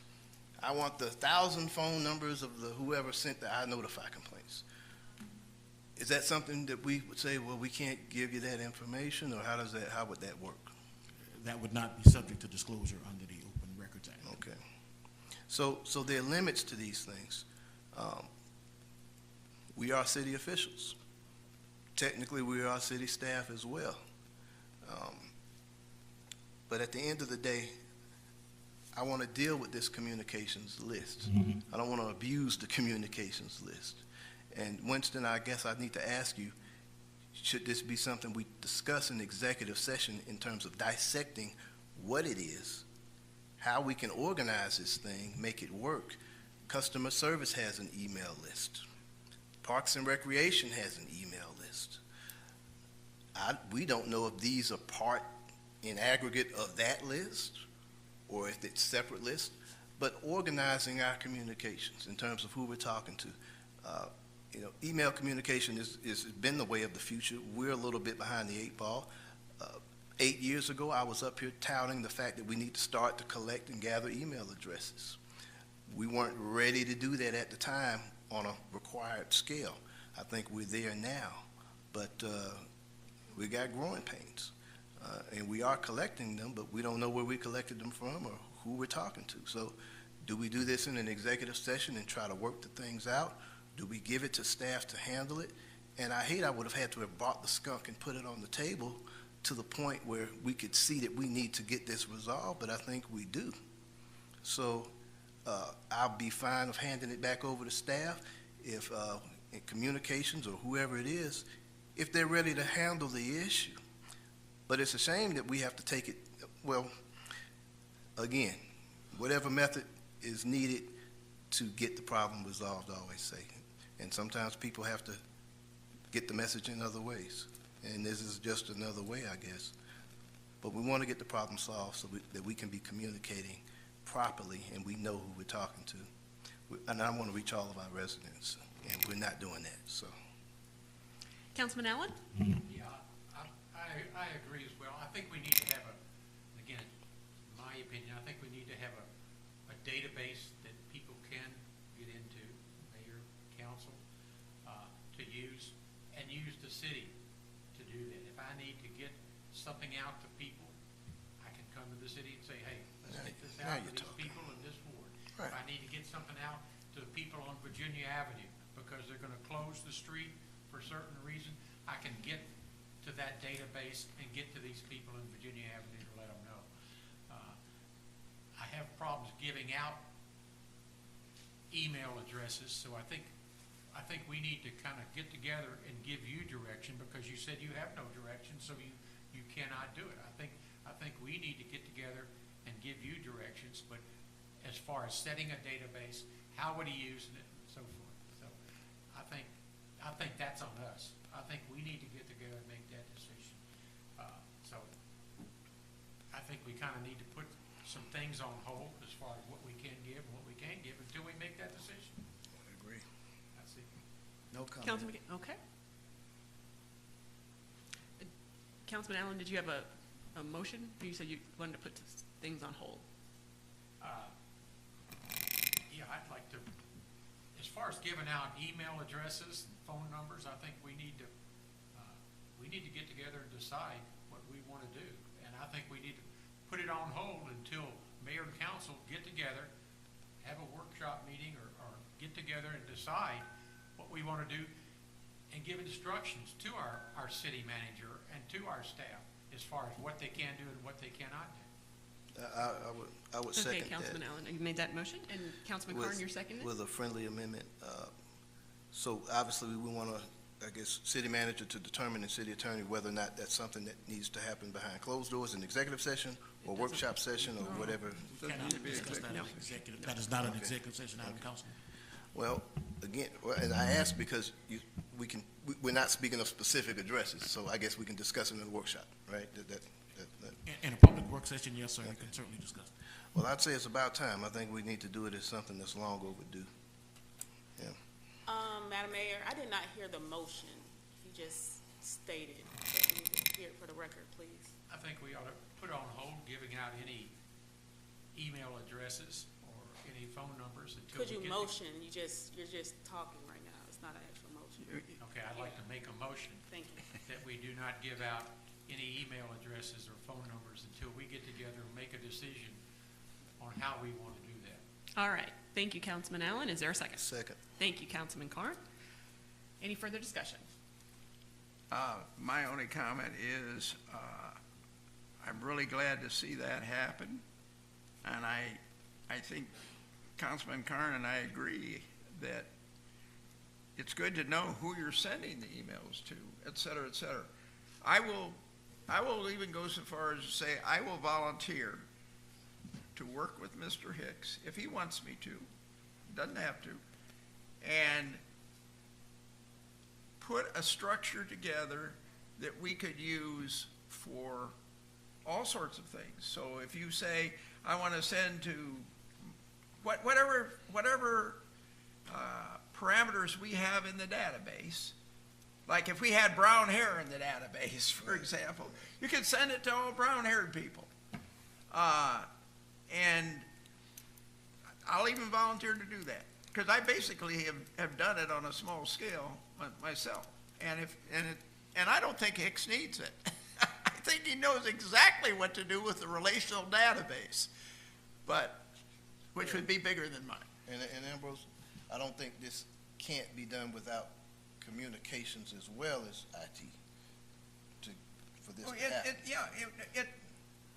We need to take all the data that we have, whether it be recreation or finance or whatever, integrate it into a database. You can indicate the source, where it came from. This was finance data, this is that. But once it's all put together in this database, you can parse it out on a number of different factors, and you can target it to send it to exactly who you want to send it to. And I think the C-Click-Fix database, just from what I have seen in my early testing and when I see what East Point's doing with it, I think it is amenable to working with such a database to do transmission. And I don't know whether Michael agrees with me on that. We don't need to discuss it now. But I'm just saying,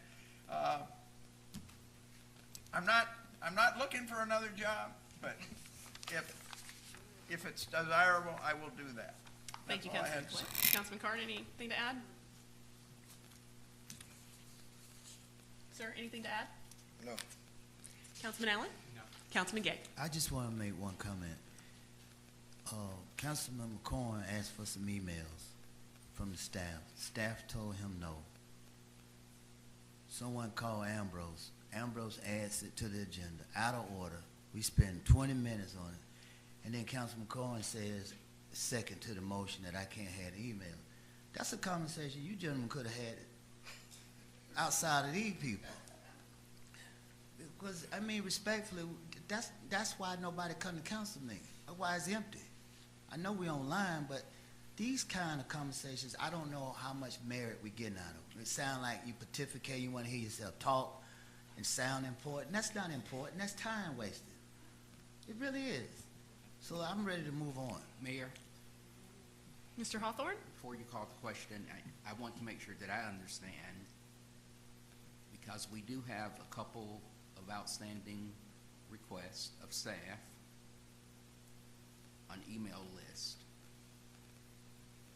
As I believe I'm understanding Councilman Allen's motion in the second, is that there will be a freeze on any distribution of privileged information in effect. Until you all get things organized and situated. Well, Madam Mayor, this body can certainly put a freeze on members of the governing body receiving that information, but to the extent the public would be entitled to that information under the Open Records Act, you cannot freeze that. And so, and so, yeah, it may have to be redacted if a member of the general public made a request, but as I understood Councilman Allen's motion, it was as it relates to the mayor and city council. Yes. Okay. Yeah. All right. All those in favor? Aye. Any opposed? Any abstentions? Abstention. All right. So Councilman Clay, Councilman Carn, and Councilman Allen are in favor. Councilman Gay abstained. The motion passes.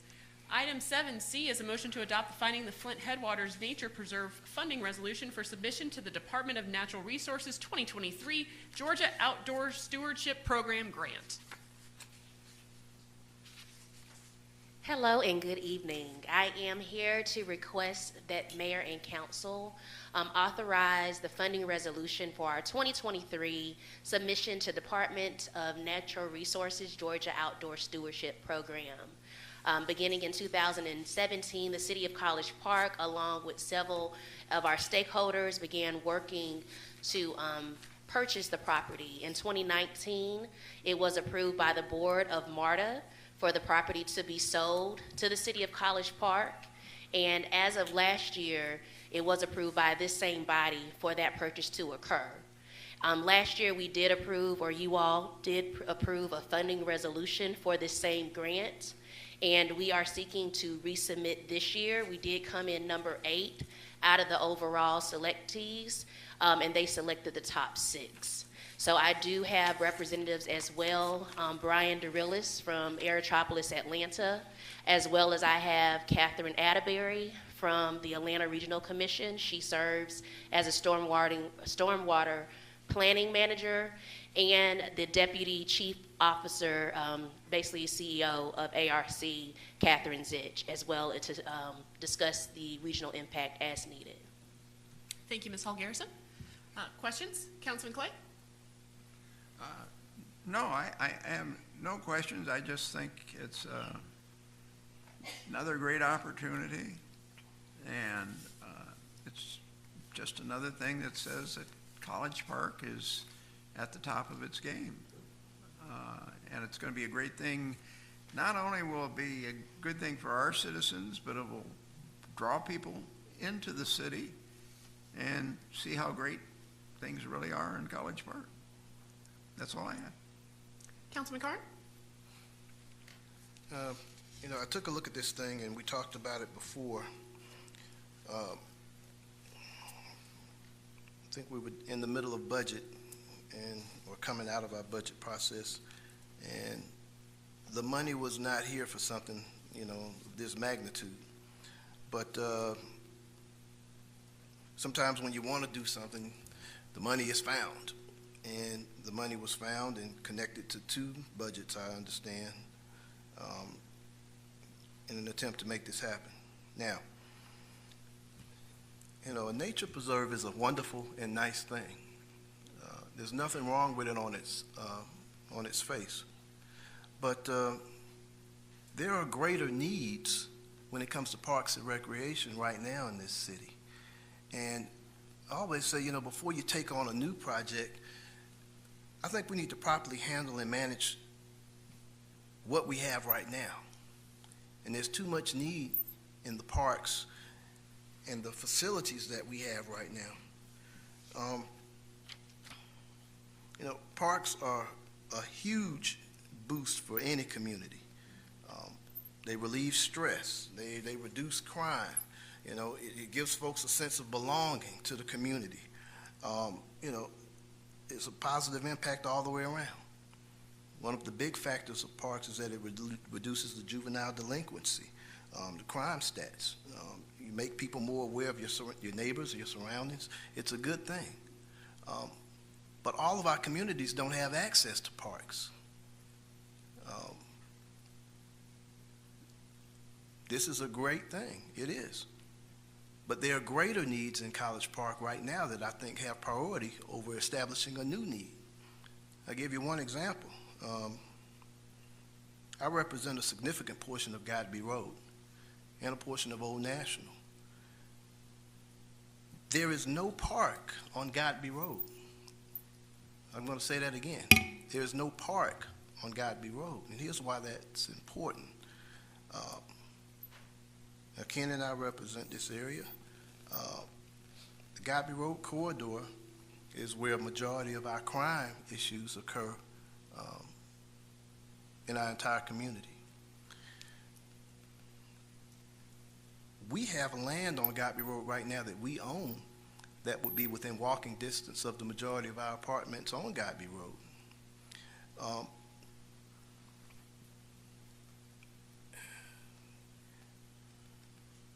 Parks are a good deterrent for criminal activity. You know, again, the Old National Corridor, Godby Corridor, you know, the connection between people and nature over there is a bit lost. You know, we've got other neighborhoods that are thriving and doing well, but we have to make sure every neighborhood is covered.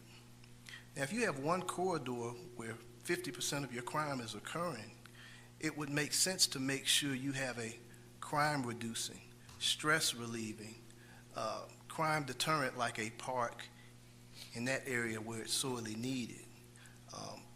Now, there are plenty of grant opportunities for parks all over the place, but I want us to take care of where our needs are right now.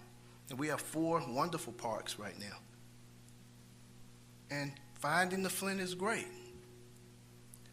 But right now, I'm trying to find funding for new playground equipment at Phillips Park. I'm trying to find funding right now for Willis Park because I got drainage issues right now, and that park isn't quite together yet.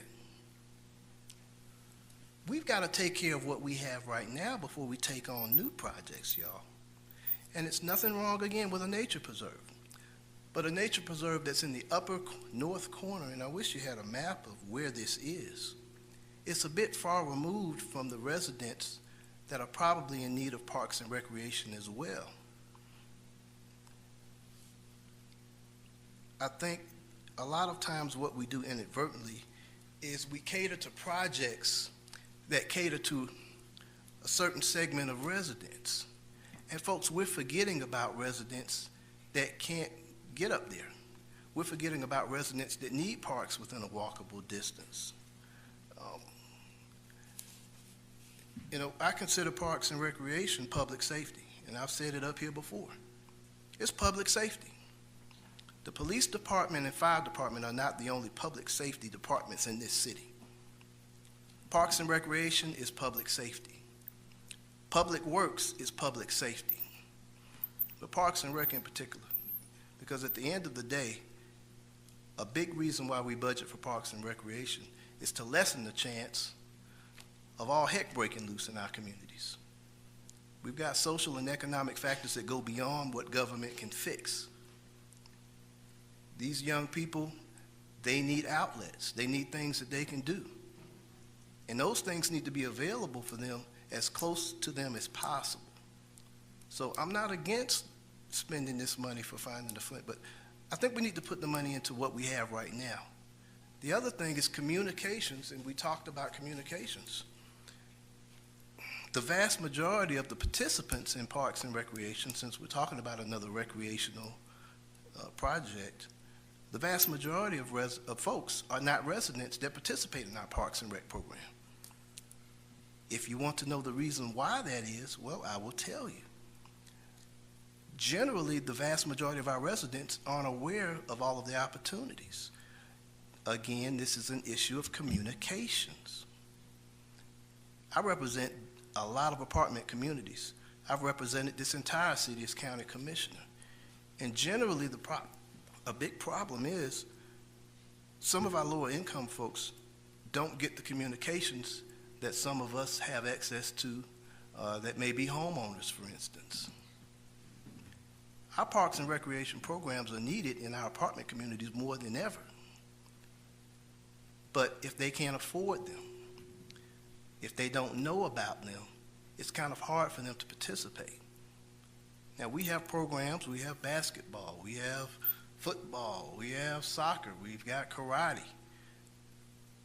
But if some of the residents can't afford it that are struggling month to month, you know, some of that money that we were going to invest here, which I understand would be upwards of $1.2 million if we don't get the grant.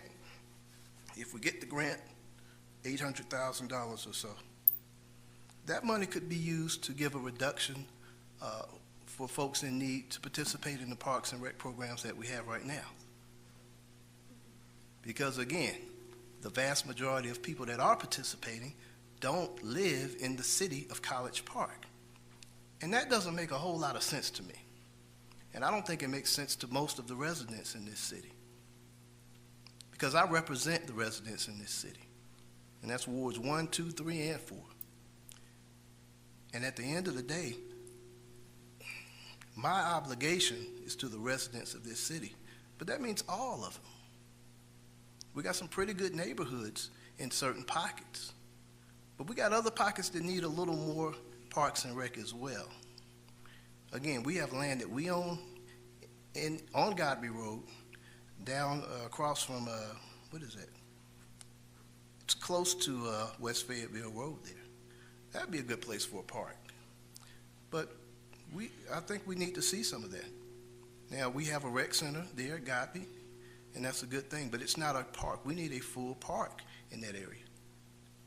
There are literally thousands of residents that live there that don't have the access, much less the access to a grocery store, much less the access to a lot of amenities that are on the north side of town. So I'd say we take some of that Flint money and let's work on what we got. And once we get that together, maybe we come back and take a look at it. But it's not that I'm against nature preserves, but I'm looking to preserve our whole community. And we've got to think holistically with this thing. So we've got enough on our hands now that we need to fix and improve before we take on a new project. Councilman Allen? Okay. I love the nature reserve. I think it's a great program.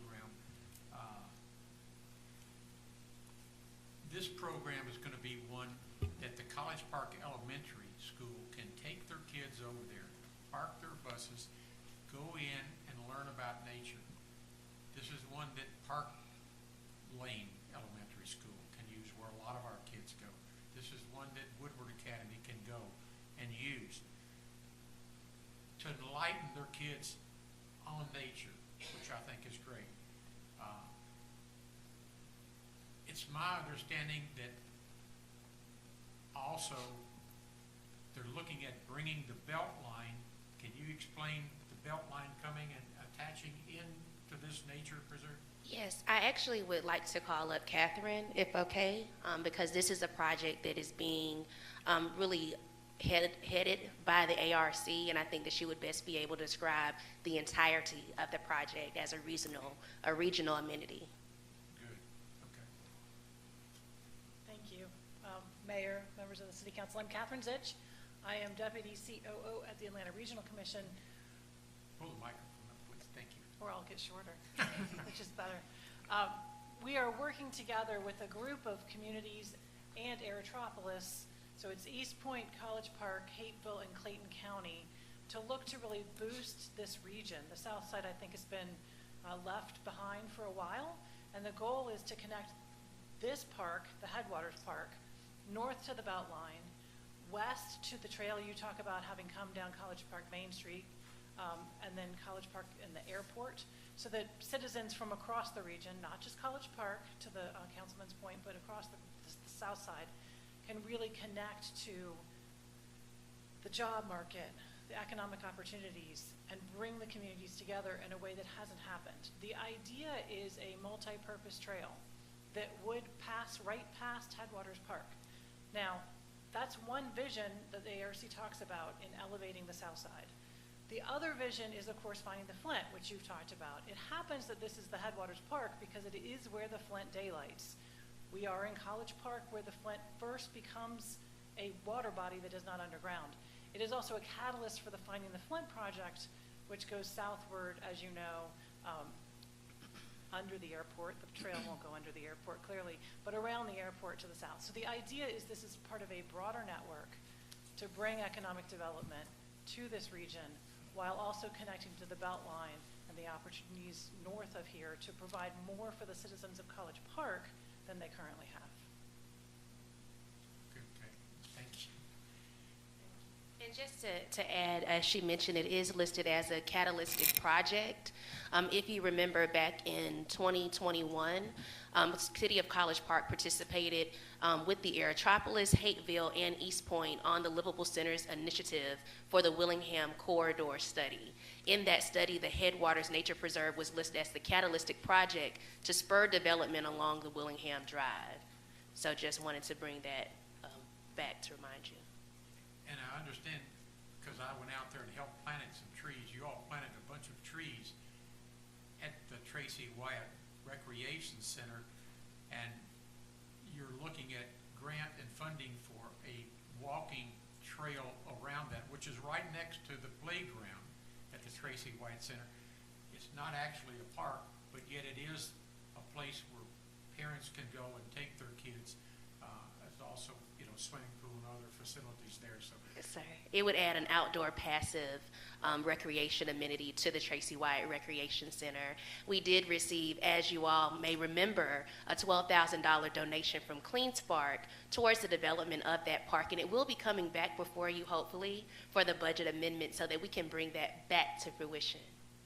So we are doing something, but I agree with Councilman Carnes that we do need to be kind of looking at other park areas in the south side as well.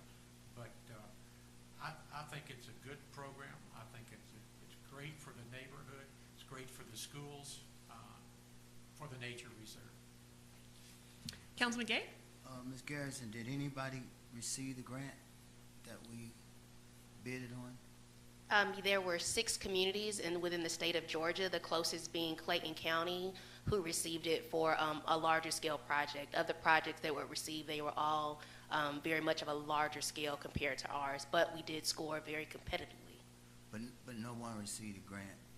6 people did, we did not. Did they do the match, the recipients of those grants? Yes. I think ours was for $900,000 for a $2.3 million grant. That was our match, $900,000. It is 25% is the minimum, and the maximum they would cover is 75%.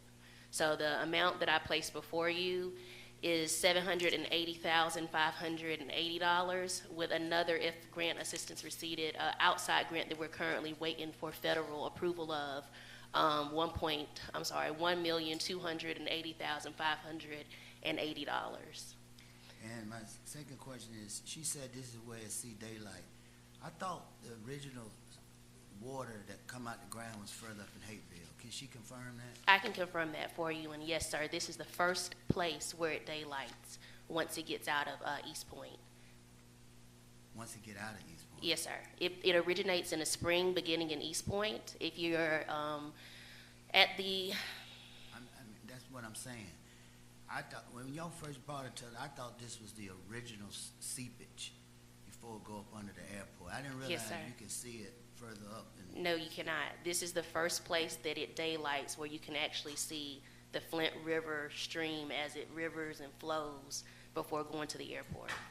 The second thing I would say is, why don't we talk to Chick-fil-A as a potential partner, or even the Atlanta airport? They covered up most of it. They got, Yes, sir. So we have spoken to Chick-fil-A. the question. Oh, I'm sorry, I thought that was No, the you're question. fine. I said, why don't we talk to Chick-fil-A or the airport as financial partners as opposed to coming to the municipality? That's taxpayer dollars. Now, you may. Okay, thank you. So we have spoken with Chick-fil-A Foundation. They stated that they would like to donate once we are in receival of the property. They did ask that once we have property rights that they would be willing to reassess for donation. As far as Atlanta Airport, Hartsfield-Jackson, their sustainability department is active as far as in assisting with this project. Funds that they have, they would be spending within the airport property. All right, well, the final comment I would like to make is last year, when you proposed this to us, in that same night, we voted on a senior tax exemption. In that same night, the senior tax exemption, if it had been approved at the governor's bill, would have cost us approximately $1.8 million. That's what approximately 4,400 homeowners. Approximately 4,000 homeowners at age 65. If every last one of them had taken the senior tax exemption to be exempt from city tax, it would have cost us approximately $1.8 million. Okay? And then, per year. But in that same night, y'all voted to give $900,000 as a grant match.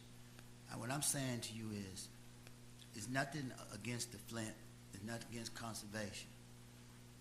I'm a conservationist. There's nothing against that, but I can't fathom how we would say no to seniors and then approve $900,000 to find the Flint headwaters. I just can't understand how we prioritize that. So for the 1.8 that you just mentioned, That is per year, I'm assuming. The funds that I'm requesting from this body to match it, this is total. This is the total development of the park. So 1.8 million, that's not in perpetuity is my assumption. The amounts that I'm requesting, this is everything outside of the future maintenance and if there was a staff position needed for this property. There's been $347,000 donated between grant funding and private donations towards this project. And we are, as stakeholders, we are positioning ourselves to continue going for grants, whether this is received tonight or not. This project is really not about us as current residents. This is about our children and our children's children. I get it. So in closing, here's what I would say to you. You know, I've been living here since 1998, folks. When my family first arrived here, we had one child. I live across the street from Camp Truett. 19 acres. 19 acres of land that if you were in the Atlanta Botanical Garden, mind you, is 19 acres. There has been no effort by this body, or you, to support what I fought for, my family and others have fought for, to reimagine Camp Truett. So I take it personal that I want to act as if I'm more concerned about the headwaters of the Flint when there's 19 acres that we as a community can't even enjoy. And this body even went as far as to go to the Board of Commissioners, sit in their chambers for 9 hours just to argue that we don't deserve it. So yes, I take exception, nothing against the Flint folks. I take exception to us not taking as much pride in some of these other conservation projects than just that. So obviously I won't be able to support this tonight. For the 2U, this is a Fulton County, what you mentioned for Camp Truett is a Fulton County property. So with my position here with City of College Park, I don't have the responsibility. Am I willing to partner with Fulton County anytime that you? I honestly was talking. Councilman, can you just let her finish? Yeah, I was talking broadly. Okay. Councilman Gate, hold on. Ms. Hall Garrison, were you finished? I wasn't, but I am now. Mayor, I didn't know that we was gonna have a presentation where we got a staff person arguing about, $900,000. If that's the case, the group back there need to come down here because obviously they have more expertise than she. So we're gonna have a conversation, bring the whole group down, and let's get into it. But to sit here and go back and forth with me, that's no future in that. I wasn't, but when you stated to me, I wanted to speak for myself. Councilman Gay, do you have any questions of the group? I don't have any more questions. Thank you, sir. Councilman Clay, we'll go around one more time. I'm good. I was good 2 times ago. Councilman Carn? I've got one question of the young lady from the ARC.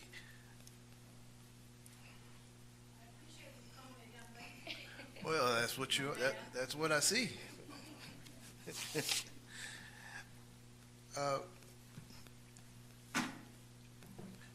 Yeah, I understand that College Park would look at purchasing property from East Point for this. I do remember the Willingham Corridor study. It was very enlightening. Being that this project started in East Point, I guess my question is there anything that would prevent the city of East Point from taking on this project and purchasing the additional property from us? I honestly can't speak to inter-city agreements or MOUs. I think the issue here is that the property is within College Park. So I don't have the capability of answering the question. My understanding was there was a portion of this that we would be acquiring from East Point. Is that right, Tasha? There is a portion of this property that we are acquiring from MARTA that is in East Point's jurisdiction, yes, sir. That's what I thought. So it's an intergovernmental deal, obviously a 3-way intergovernmental deal between MARTA, East Point, and us. There may be some interest on the East Point side for funding as well in doing the same project. I think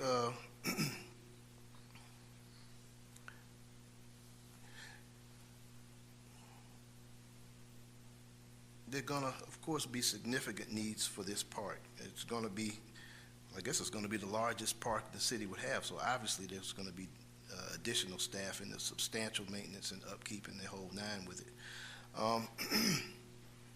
Camp Truett, I always thought would have been the perfect spot for something like this. You know, when I was Fulton County Commissioner, actually, I had worked out a deal where we were gonna hand that over to the city, but Jack and COVID and, you know, things happened and things changed where we were, you know, the city wasn't ready to take that on. You know, Camp Truett is actually the swimming pool there. It was supplied by underground springs there at Camp Truett. And it's a big property, you know, and I think there could possibly still be a deal with Fulton County to possibly acquire that for the same type of use. It's under certain covenants or whatever have you. And it would be a good spot for that with a whole lot less money, I would imagine. And, you know, but again, that's, I guess, the wrong area is why that has not developed as well, but that's neither here nor there. We're talking about this thing, and I'm not in support of doing this unless we can put together some type of a friendly amendment where, you know, we found the money for this over and above the initial budget. Now, I'd be willing to take a look at this if we would be willing to fund a park on Godby Road in a proper area where kids can walk to, and they can have the same kind of peace and tranquility and different things. Now, there's no stream there, but our kids in the other areas are in need of things like this as well. And not like this, just a basic park. Now, you know, since we're spending money and we're finding money when we need to find money, let's find some money for the needs at hand now. The city won't suffer if we don't have the nature preserve and finding the Flint. The city is suffering because there's not adequate park space for thousands of children along the Godby Old National Corridor. The reason why we know it's suffering is because 50% of the crime occurs along that corridor. So that would be my recommendation, but I'm not going to support this as is. I'm sorry, I just wanted to add to Councilman Carn's comment. Not only is a walking trail planned for the property that's located adjacent to the Tracy White Recreation Center, as Councilman Allen mentioned, there was a 56 tree donation by Trees Atlanta. In the plan that was done for the property, we actually did a community outreach within that specific area of Godby Road, and the community requested a community garden as well as edible bushes for that experience. We also have spoken with the Recreation for the inclusion of a gate so it can be open so people can come easily between the properties. So it's not just the walking trail. It has been community input to include those other amenities as well in the property. That sounds wonderful and great. Godby Road deserves a park just like the other areas of town. And I'd like to see that happen. We have money when we need money, but the parks we have now are in significant need of work. Now, the park in Ward 1 has gotten renovations and new playground equipment and whatnot. Well, the other ones haven't. And we need to fix what we have and work on what we have before we take on another project. So. Councilman Allen? No, I don't have any other comments. Thank you very much. Councilman Gay? Yeah, I wanted to follow up on a comment about the senior tax exemption being in perpetuity. Well, I mean, the millage rate to increase, more homes being built. I still think that helping our seniors pay their property tax is far more critical than allocating money for a match to this grant. I'll also say that there are other grants, since you all are familiar with grant writing, that may also fund this project. There are other grants that may fund it. Then I'm wondering, why isn't ARC able to put more money to the project? Are they not able to fund more of it? And back to Camp Truett, I want to make the record perfectly clear. As the late Emma Donnell told me, she said, Brother Gay, you can't even get your own colleagues to support Camp Truett. How is it that you want to come down here to Fulton County and get me to support it?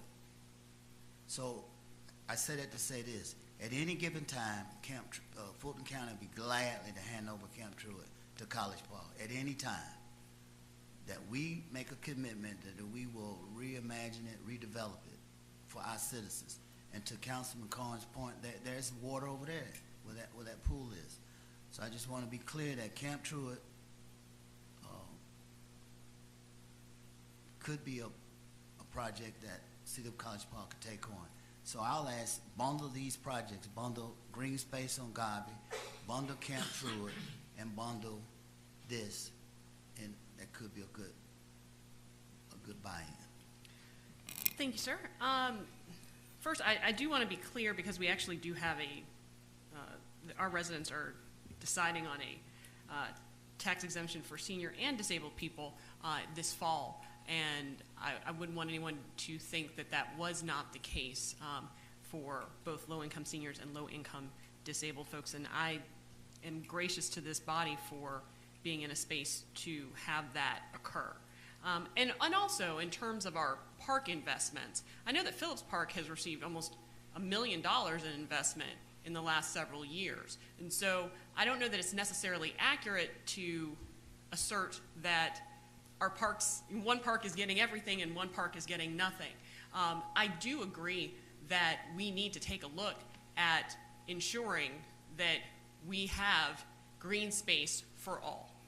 I totally agree with you, Councilman Carn, that it decreases juvenile delinquency, that it increases or improves the quality of life and decreases crime. And so I think, Mr. Hawthorne, if there's an opportunity to talk about Camp Truett with Fulton County, I think we should absolutely embrace that and take that into account because the more green space we have, the better. And I want to thank Congressman Scott's office for sending a representative a couple of weeks ago on the Finding the Flint tour.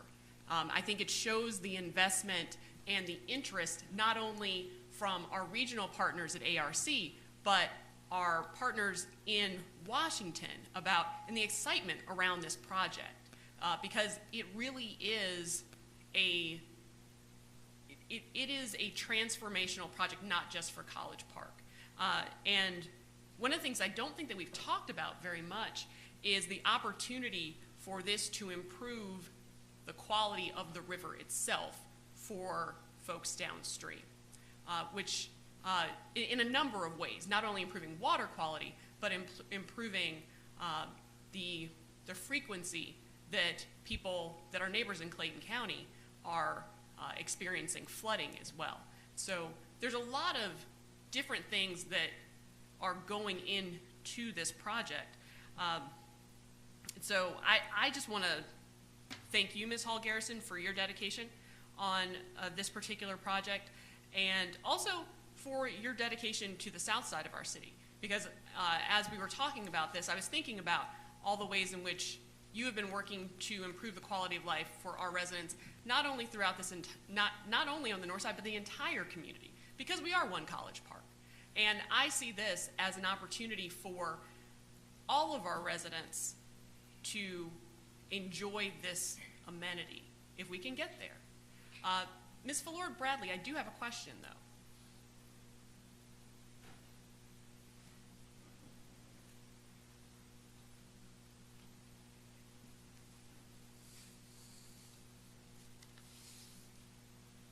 Good evening. Good evening. I recognize that our car rental tax fund is constricted to several different uses. Correct. Building of Public convention safety. centers, public safety, and recreation. Not convention centers, that's hotel motel, but Oh. it primarily public safety, one-time capital expenses, and recreation. Would this be a permissible use of car rental tax I funds? believe so. All right. Is there a motion?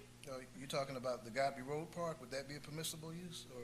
I'm talking about the item on the agenda, which is the Flint River project. Well, I'd like to add to that agenda item the amendment to also put together a package for a Godby Road Park on city-owned property along Godby Road. Unfortunately, that is not in order at this time, as we have approved the agenda as outlined, and it is not contingent upon this particular agenda item. Well, So we can absolutely take a look at that for a future meeting. I'd like to take a look at it tonight, and we add amendments to items all of the time. Sir, it is not dependent upon it. Robert's Rules of Order do not permit it. It's not in order. Of course it's in order. We've done it many times before. Sir, it is not in order. It's in order. As the chair, it is not in order. Motion for approval. I'll second that. Councilman Allen has made the motion for approval. Councilman Clay has seconded. All those in favor? Aye. All those opposed? Opposed. And I am in favor. So Councilman Allen, Councilman Clay, and myself are in favor. Councilman Carn and Councilman Gay are opposed. The motion passes. I have a question. Yes, sir. So what do we just approve that we're gonna match the 2023 Department of Natural Resource grant? Is that what we just approved? We're gonna match it at 25%? What was just approved? The funding resolution for the grant. How much? So currently, there is $500,000 from HUD that we are pending approval. We should receive that information later in September or early October. If that information is received, then it could be a maximum of $280,580, or it could be $780,580. So right now, it's dependent upon that $500,000 from HUD. Okay, so we just approved an amount between $780,000 and $1.28 million. Correct, depending upon if that grant, those federal funds are received. Yes, sir. That the city wouldn't? That the city would be responsible for. We would be notified of the grant in summer of 2024, and it could be budgeted, if the grant is received, then it could be budgeted within the next 2 fiscal cycles. And, Mayor, for clarification, there's no $1 million going to Phillip Park. I raised money for the splash pad. Before that, no money has come to Phillip Park, for the record. Hold on, gentlemen, hold on. The vote's been taken. Thank you, Ms. Hall Garrison. Thank you. We're moving on. Item 7D is a motion to approve an update to the City of College Park strategic plan core values to include transparency.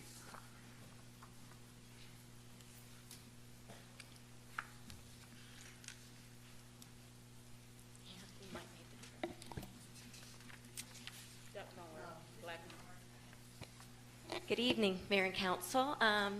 Chief Elmore and I are here today to give you an update on the Strategic Planning Committee, since we co-chair the committee, and so we wanted to give you an opportunity to hear some updates and some opportunities on what we'd like, some changes we'd like to make for our core values. So our overview will be on the Strategic Planning Committee, and it's Chief's going to give you some information on the current 5 core values that we have. I'm sorry, strategic goals that we have.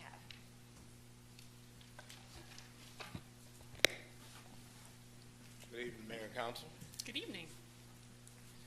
The goals, the 5 strategic goals of the strategic plan has been embraced by Mayor and Council in the past.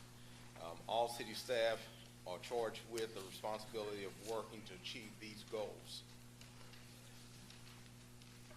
First goal is local economy and growth.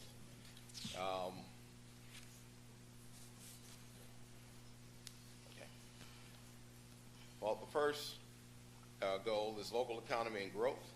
The local economy and growth team exists to ensure that our community's economic base thrives and that the municipal revenues continue to grow. Goal number 2, quality of life. It advances inclusive opportunities for the residents and visitors to work collaboratively to enhance the service and amenities within the city of College Park. The third goal is public safety and security. Public safety and security team exists to utilize all available resources to ensure that the College Park residents, businesses, staff, visitors receive the highest level of public safety services and in the metropolitan area.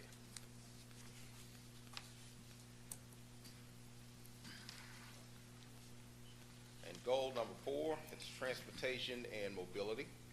The transportation mobility team exists to advance transportation projects, programs, and smart cities approach. The team ensures more efficient and effective movements of people, goods, and traffic, not only within the city of College Park, but more regionally and in collaboration with the airport, federal and state departments and transportations, water, and freight interests. And last, number 5, is governance and customer service.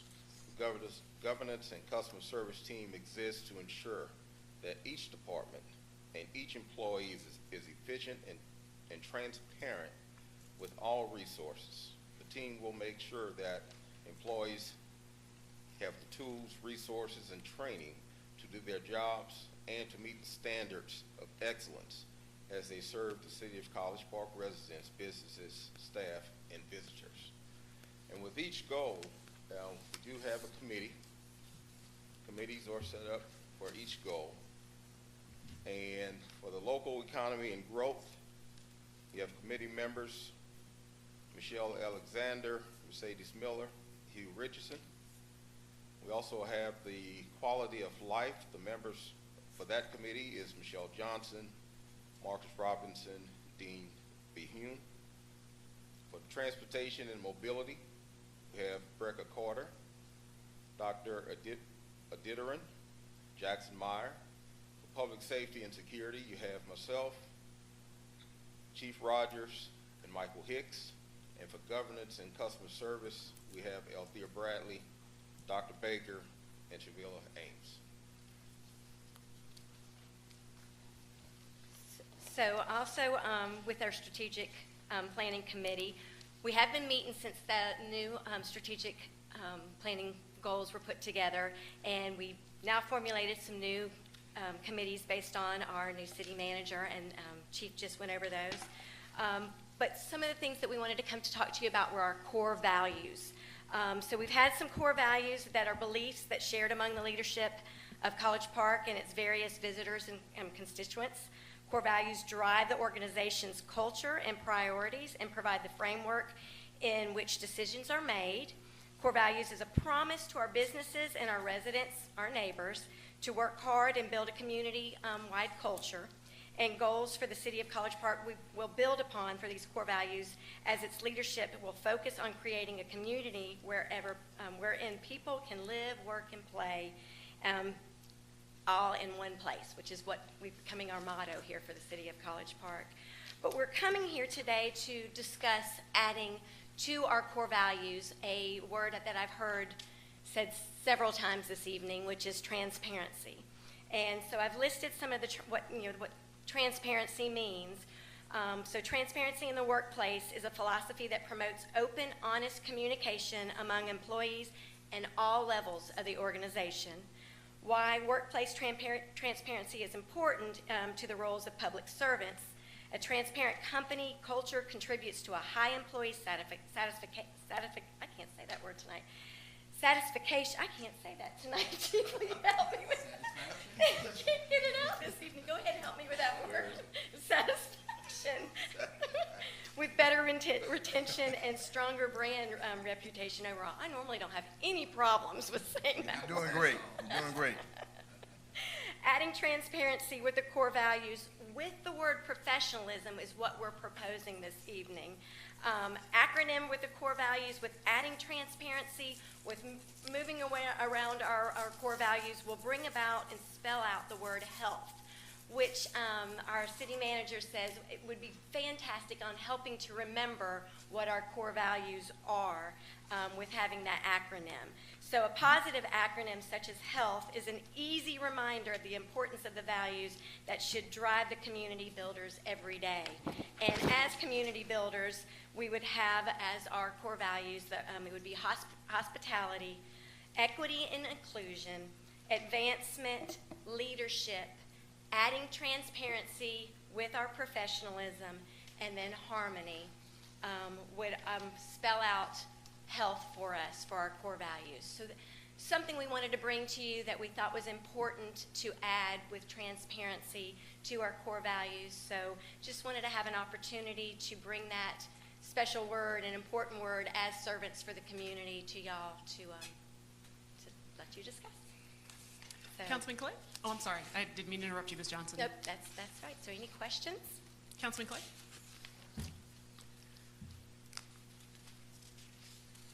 You guys have just done a tremendous job. Except for being able to pronounce this evening. This has been going on for a couple years, and it's just amazing, having been on council for 16 years, and to see where we are now versus where we were then, and the involvement of the staff. And you're right. As you were saying that, I was thinking, we've seen transparency several times tonight. So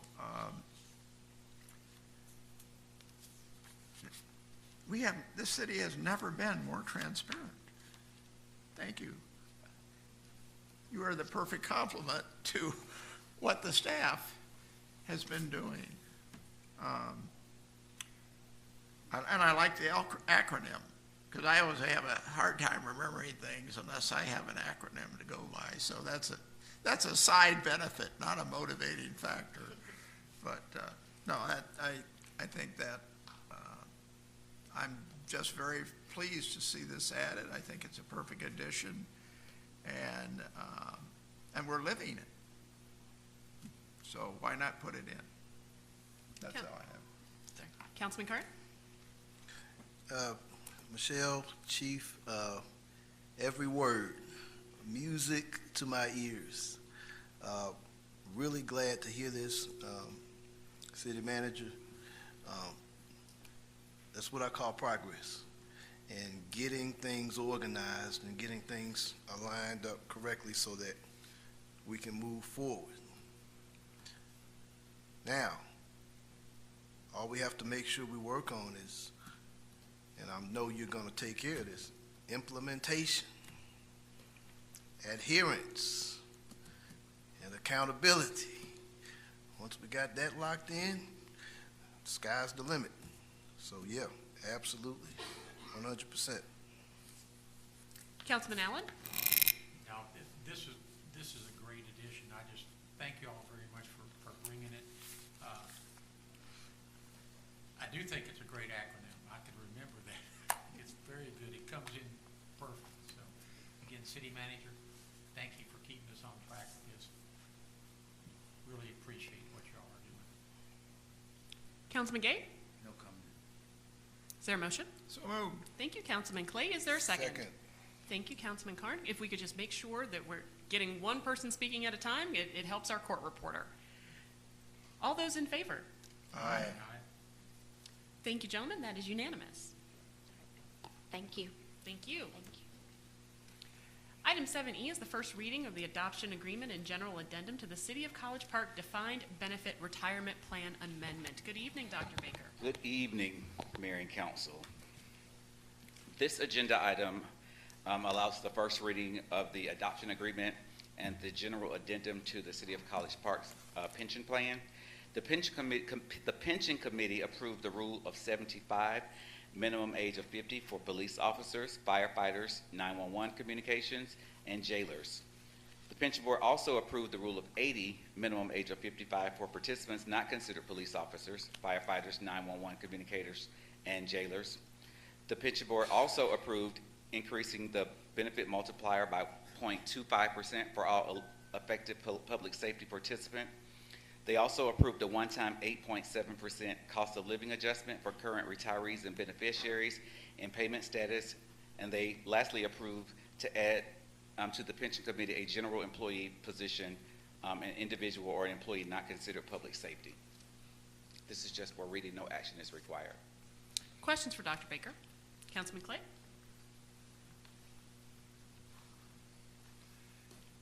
There's something in here for everyone. Yes. Well, this is really, I'm proud of the pension group working on this.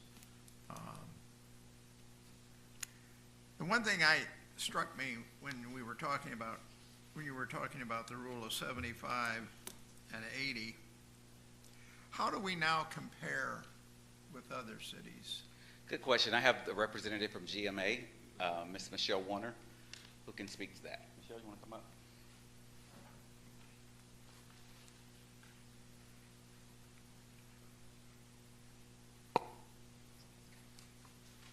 Evening.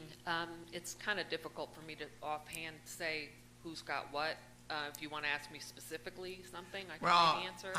All right. Do East Point, Hapeville, Union City, South Fulton, what is their Rule of 75 and Rule 80 equivalent? I don't know about South Fulton. We don't manage plans for them, nor for East Point. Hapeville, I believe, does have a Rule of 75, something like that. I can't remember if it was 70 or 75, but they do have something like that. Okay, so I'm just trying to get a feel. I got to believe we're going in the right direction. I don't know that we're there yet, but we're recognizing the additional stress and physical exertion and physical agility that's required in those areas. Absolutely. And I think it's a good time to do that. In all fairness, we haven't always been in a position where we could do this financially either. So it's the right thing to do, I think, and we have the means to do it. So why not? And so I think this is great. I have no questions. I used to be on the pension board, so I'm familiar with a lot of this stuff, and I'm good. Councilman Carn? Thank you for coming out. Good to see you again. This is something that, being on the pension board, we've been pushing towards since the beginning of this year. I joined the pension board, hit the ground running. This is a package that we've been working on, I guess, in a sense, for a while. I had pushed for 55 retirement as an option for police and fire about 7 years ago. We didn't quite get it across the finish line, but I think it was something that was long overdue, and I think this will help with recruitment and retention. Also saw that we were going to be adding an employee to the board. Is that right? Is that what I saw? Now, we already have I thought the employee on the board. Are we adding a second Yes, one? sir. We'll be adding a general population employee. We currently have a public safety employee that represents police and fire, this will be jailers, 911, and the additional employee will represent the general population. Okay, great. So how does this pension board select that one employee out of all of these employees here? As soon as we get past the second reading and this is approved, we will actually have a nomination period, and then we'll have elections for the public safety representative as well as the general employee representative. Okay, so the public safety person now that His term is almost coming to an end. The term's expiring. Yes, Okay.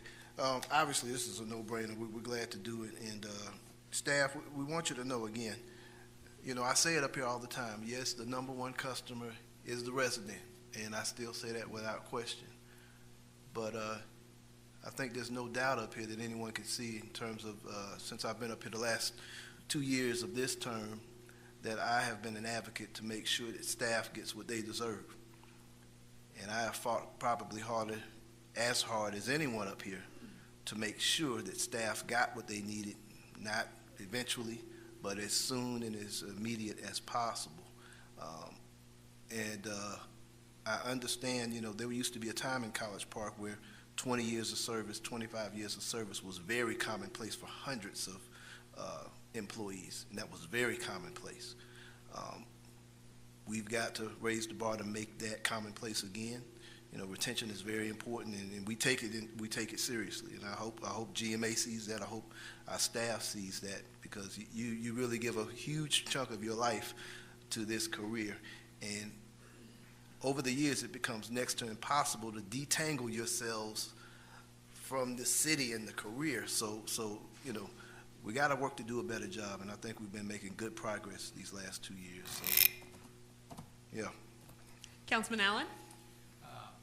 Yes, I think we talked this afternoon. Yes, sir. A little bit about it. Now, I think it's a start in the right direction. I think we need to be looking at it, from time to time. I think the adding of the one employee is great. I think that's very, very good, and it puts people from the different areas. So, again, you answered all my questions earlier, so thank you very much. Thank you. Councilman Gay? Dr. Baker, let me clarify this. My first year on pension this year, so age 75 is the rule? We have a rule of 75 for public safety, 911 operators, firefighters, and communication operators, and jailers, and a rule of 80 for the general population employee. Yeah, I think I sponsored the vote on that, but I was criticized that that's not good enough. I don't think it impacts enough of our workforce. I retired from Southwest Airlines, and their rule is 65, age plus service with a minimum of 5 years. But I was told that a lot of our employees, it doesn't give relief to a older employee group, because, by how old you have to be? Tim, you was telling me that, what are some of the limitations? You still have to work here for, some 20, 30 years to get this? We got people that's been here. Tim, no, not Tim, but we got people that was telling me that they've been here since they were 18, and that they would have to work to get that rule almost 50 years here. Is that right? Now, roughly, it'll be about half of that, actually. The rule is 80, rule of 80, so a minimum age of 55, and the years of service would be the difference. Yes, sir. And how many years of service? That would be 25.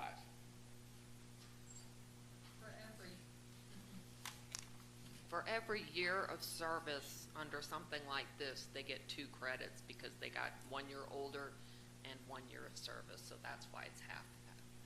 That's fair. All right, congratulations. Thank you. Dr. Baker, I wanted to pinpoint the 2 employees part, because this was actually something that came out of a conversation in my one-on-ones with one of our city employees, and it's not specified in the plan document that 1 employee will be from the public safety sector and 1 will be from the general population. Is it? I thought it was just said two employees. I may have missed that, so apologies for missing it, because I thought it just said 2 employees. That was really my only issue, to make sure that we distinguish. Let me pull up where I was looking at it. It's packet page 172.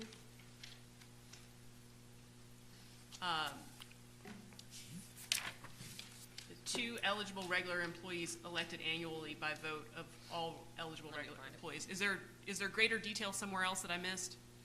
She's looking for. Okay.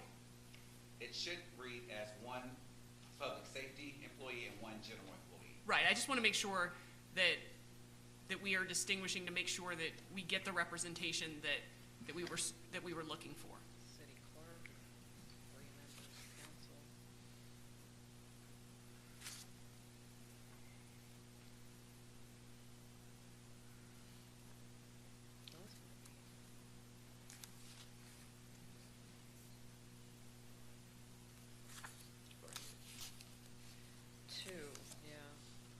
Yeah, one of them, I guess one was not specific to public safety before. Do we need to No, make we only that? had one before, and so I think we just changed it from 1 to 2. I think so. But we It need to must make, have been. we just want to identify to make sure Yeah. that is clear. We can change it to public safety for your second reading, like one public safety, Sure. one general for your second reading, if that's all right with your city attorney. Will that delay things? No. Okay, sir. good, because you don't want to do that. No, don't want to No, we'll delay have it turned around for your next reading at your next. Okay, so it won't slow down the overall approval. Okay, good. All right, All right. Well, thank you so much. Appreciate it. Thank you. thank you. Item 7F is a motion to approve the City of College Park observed holiday calendar in 2024. Again, this is Dr. Baker's. Yes, this is recommendation to approve the City of College Park Observed Holiday Calendar for 2024. I move Any to questions? approve. Well, thank you very much, Councilman Clay. Is there a second? Second with discussion. Thank you, Councilman Carn. Go right ahead. I see the Juneteenth here, Monday, Wednesday, June 19th. I think right after budget, we had some discussion about putting together some type of an event of, some type of a substantial citywide event for Juneteenth. And I guess my question is, if we are going to do something, and we haven't, made a decision on that, but I guess, would it be something that we would look at for that day, or put together something for another day? I mean, it's in the middle of the week. If it was a Friday or something, I could see pushing an event to a Saturday or whatever have you, but I just wanted us to keep that in mind, City Manager, since we are planning on doing a major event, citywide event, if Wednesday, the 19th of next year would be the day possibly, but let's just, So I'm glad you brought that up, because staff has been discussing that specific discussion.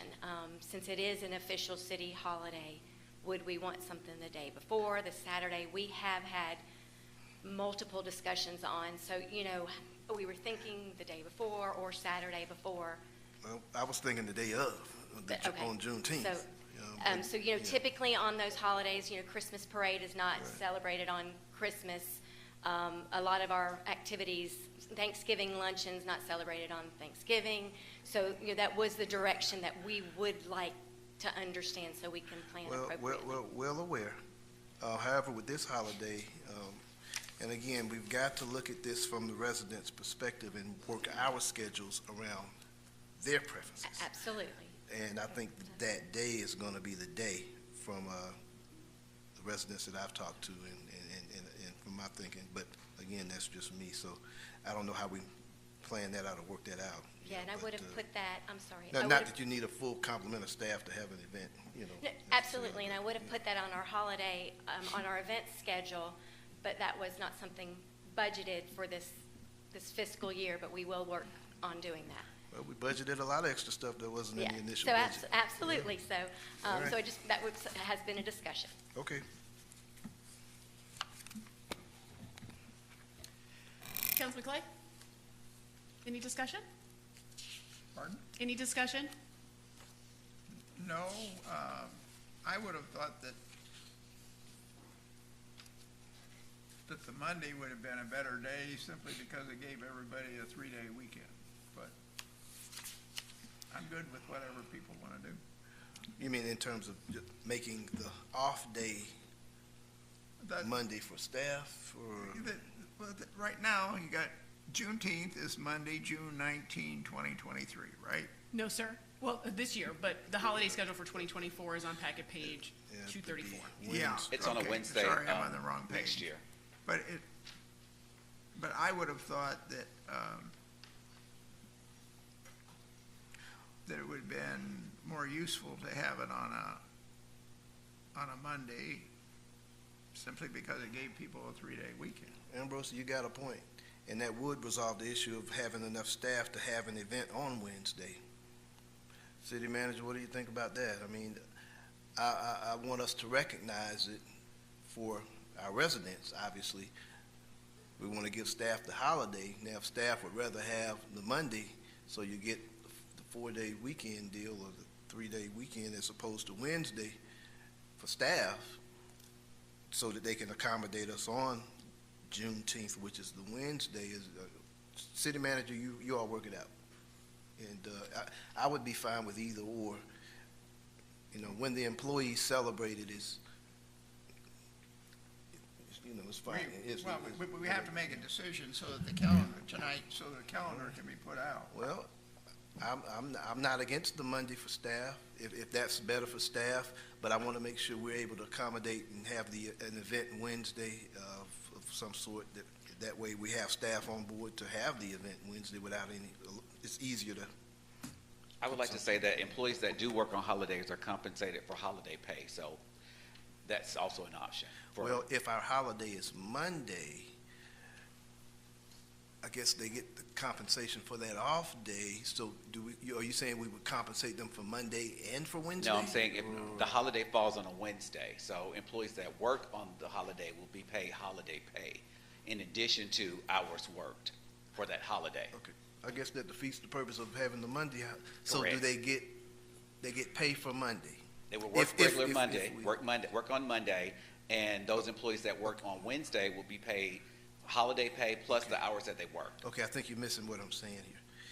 If we were to move the employee holiday to Monday, giving employees a extended weekend period, and they work Wednesday where their holiday was Monday, so that we can, if we've got programming or whatever it is we're going to do on Wednesday, which is the recognized holiday for the public, they can do it.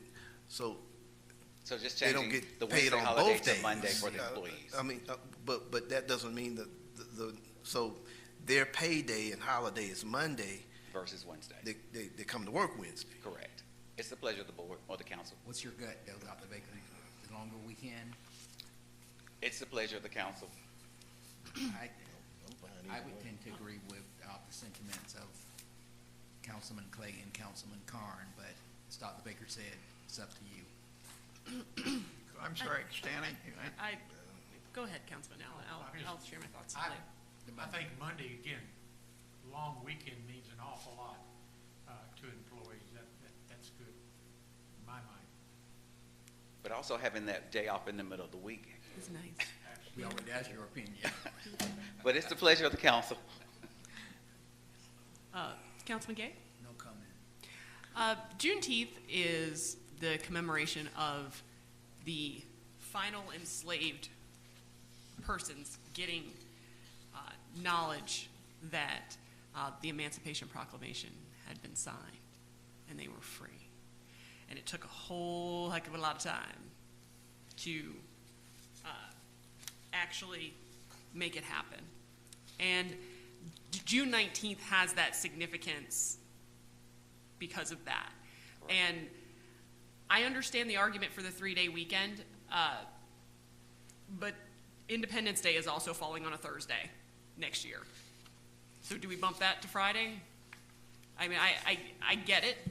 I get that.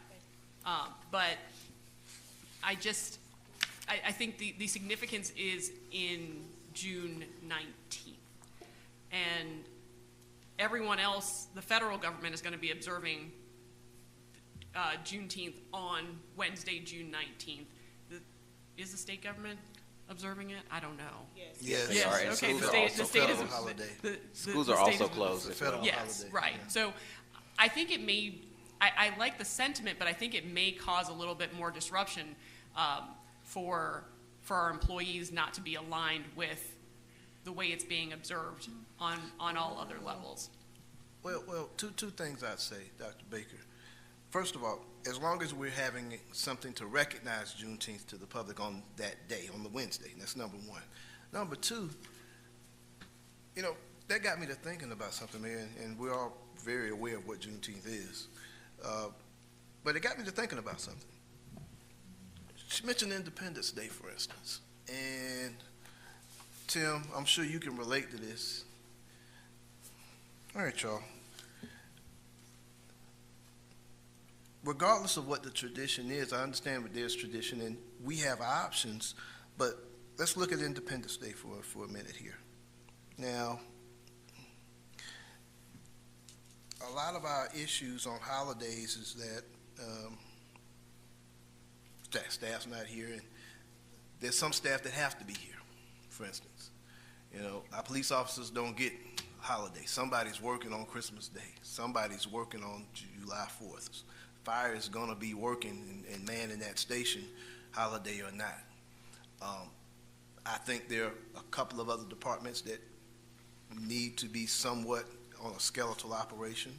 I'm thinking particularly about sanitation department. And I know it's a hard deal, but some of these days are our, you know, for lack of a better term, Super Bowls of sanitation. Christmas, Thanksgiving, Memorial Day. These are huge days where, you know, we overflow in terms of all of our receptacles and whatnot for an understandable reason, obviously. But could we have flexibility in a sense where, and I don't know if this is possible, but, you know, I'm just throwing this out here, so y'all give me a little rope here. Okay, Independence Day. It's Thursday.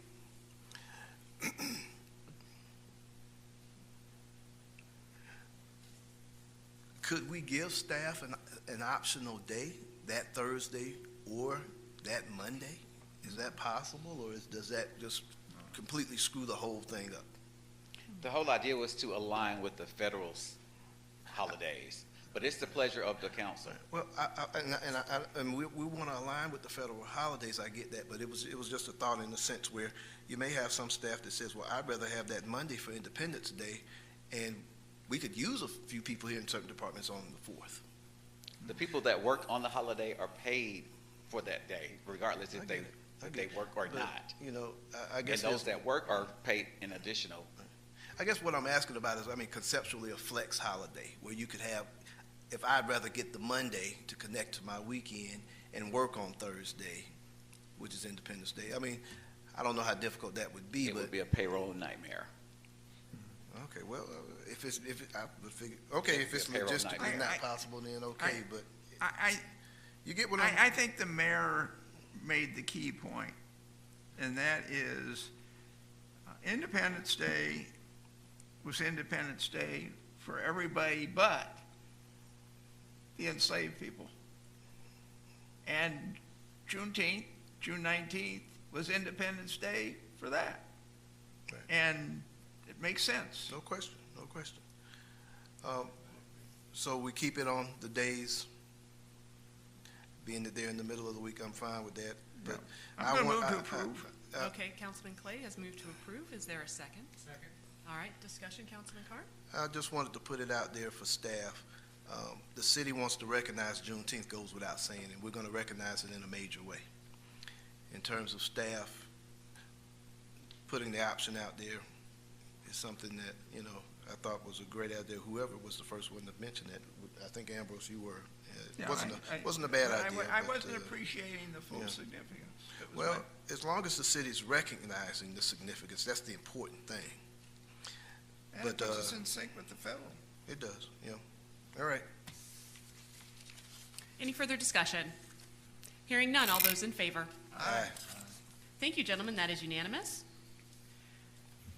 The next item on the agenda is a motion to approve 4 hours of holiday leave for part-time employees who have regularly scheduled work hours on a designated holiday. I move to Hello, approve. okay, hold on. Make sure we. There's a motion on the floor from Councilman Clay. Is there a second? Second with discussion. All right, thank you, Councilman Carn. We'll go right down the aisle. Councilman Clay, any discussion? No, it's a no-brainer. Councilman Carn? This was something that I asked about, I think a couple of meetings ago. I think I didn't want to overlook part-time employees. Now, this isn't exactly what I was hoping for, but it's a good compromise. I can live with it, so. Councilman Allen? No, I think it's good. Councilman Gay? No question. All those in favor? Aye. Aye. Any opposed? Any abstentions? All right, gentlemen, thank you. That passes Thank you so much. unanimously. Thank you, Dr. Baker.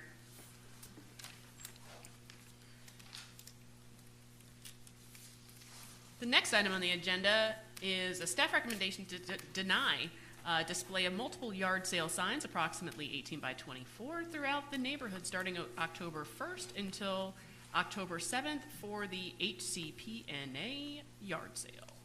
Good evening, Mr. Robinson. Good evening, Mayor and Council. How are you? Doing good. Great. I just wanted to, a motion to, see if a motion to deny multiple yard sales, approximately 18 by 24, throughout the neighborhood starting October 1st until October 7th. A little background, this is the 14th time this has happened for the community fall yard sale, and just wanted to bring it up to your attention for your consideration. Questions for Mr. Robinson? Councilman Clay? No questions. We've done this every year. It's a wonderful thing for the neighborhood. Not only do people get rid of their old stuff, although it moves from one house to another, some of it anyhow. It's a great opportunity to build camaraderie in the neighborhood. I'm fine with it. Councilman Carn? Well, it's something that we've been doing, and I'm glad that you're looking at things coming in to the fray and reading through and taking a look at the statute, because we want to definitely, obviously, I'm glad you're paying attention. But it is something that we've done for some years. It's a good community building, community event. You know, just last week, we had about 30 or so signs out for in the right-of-way as well that technically wasn't supposed to be out there as well, coincidentally from the same organization.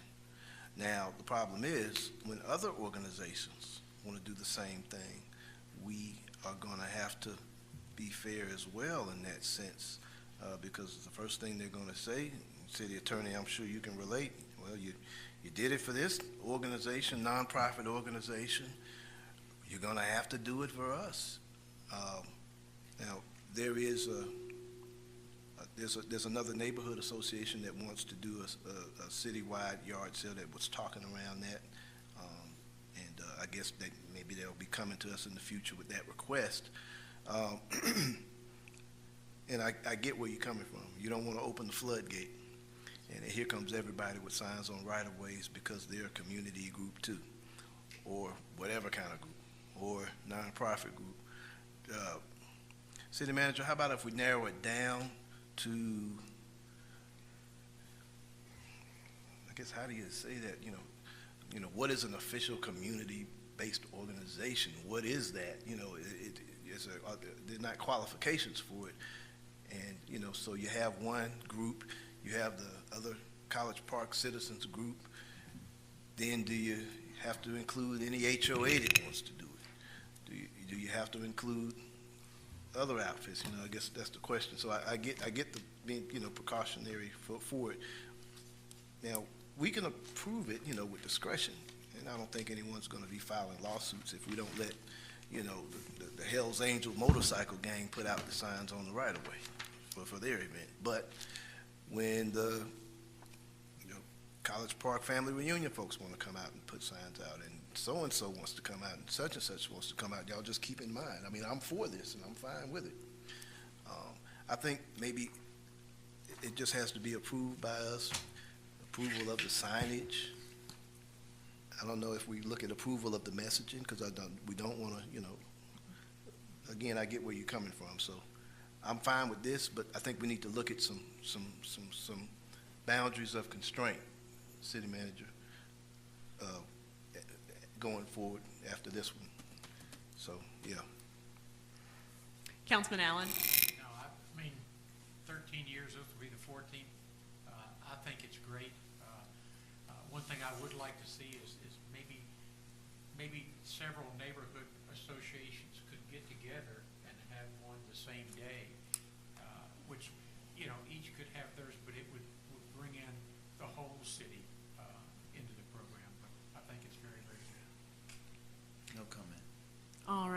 So, Mr. Robinson, your recommendation is to deny this, correct? Yeah, with caution, it's just within our ordinance, but we wanted to bring it up to consideration if, you know, we get complaints, at least everybody be aware and on the same page. All We're right. just trying to get on the same page. Okay, I'm sorry, I didn't mean to interrupt you there. Is there a motion?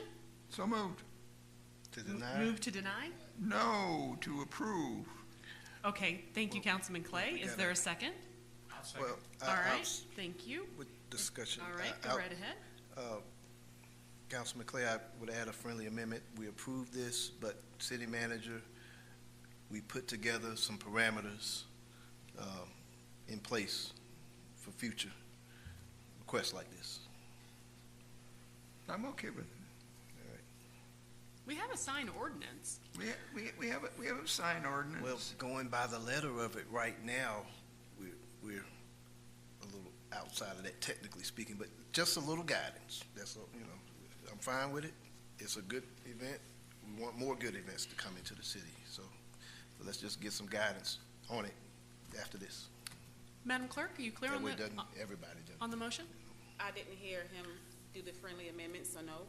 Councilman Clay, can you restate your motion? Pardon? Can you restate your motion? Madam Clerk The was not- motion is, as stated, to approve, I'm looking at the wrong one. The motion is to approve, not deny, the neighborhood association putting their signs in the right-of-way for a very limited period of October 1 until the event date of October 7. And keep in mind that people can put signs in their own yard at any time. Our ordinance allows signs in their own yard. So anybody that wants to have an event can put signs in their group's yard. This is just for putting it on the right-of-way, and it's only for 7 days, 6 days. So my motion is to approve that. Okay, is there a second to that? And- All right, thank you, Councilman. And the friendly amendment. And the friendly amendment to look at what we need to do, if anything, with regard to tightening it up in the future. Right. Would that be in order, Mr. Denmark? Because that can be independent as well. Yeah, that could be a separate motion, Madam Mayor, but as stated, it's not problematic. It's maybe not ideal, but it's certainly not illegal or problematic. Or should we motion just another separate motion to look at guidance in the future for right-of-way signage? You could certainly do that, but Whatever's easy. Why don't we do this? Why don't we just make the motion to approve this and direct staff to take a look at it without having to make a motion?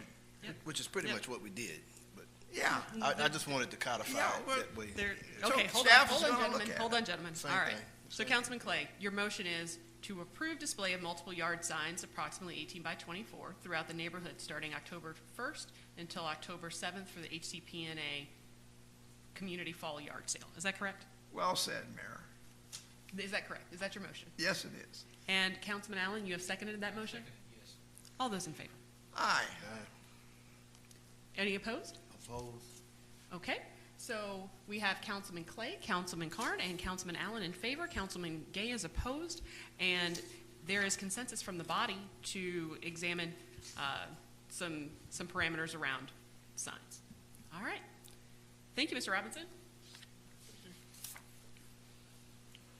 Actually, you're next as well. Yes. Item 7I is a motion to approve the Board of Zoning Appeals and Planning Commission members to attend the 2023 Georgia Planning Association Fall Conference. I move to approve. Thank you, Councilman Clay. Is there a second? Second. Thank you, Councilman Carn. All those in favor? Aye. Thank you, gentlemen. That is unanimous. 7J is a motion to approve College Park Youth Council resolution to allow qualifying College Park staff members participation in the program. Any questions for Ms. Ames on this particular issue? Councilman Clay?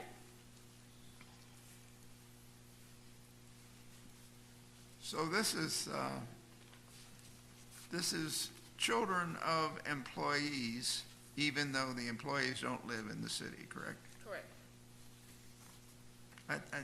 I have no problem with it.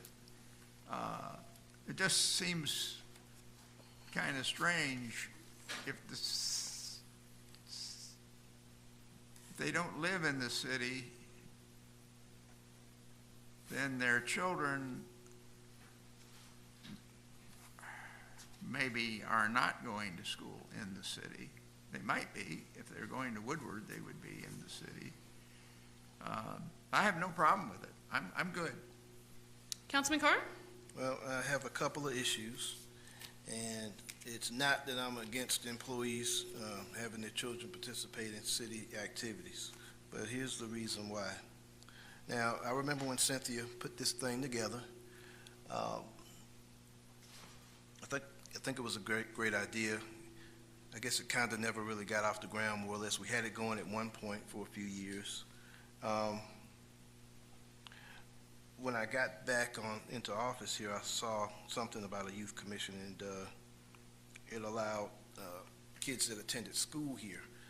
Now, and I'm not so much against that, but the problem is we're putting other children in front of our local children.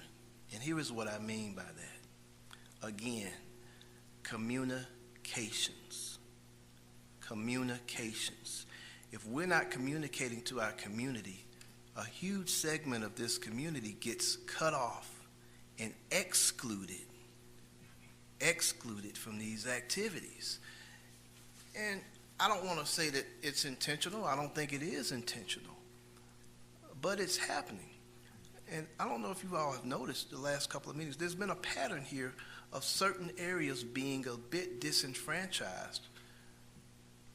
Most of our children in the community are not aware that we have a youth council at all, because we're not communicating with all of our residents. Again, communications is very, very important. I would like to see our local kids get a first shot and opportunity for this, then maybe look at children that attend schools in College Park. And after that, then take a look at kids whose employees want to participate in government. But leapfrogging our own children that are in need of these experiences is a disservice to the city. Again, I don't think it's intentional. But folks, it's happening. And if I don't talk about it, nobody else is.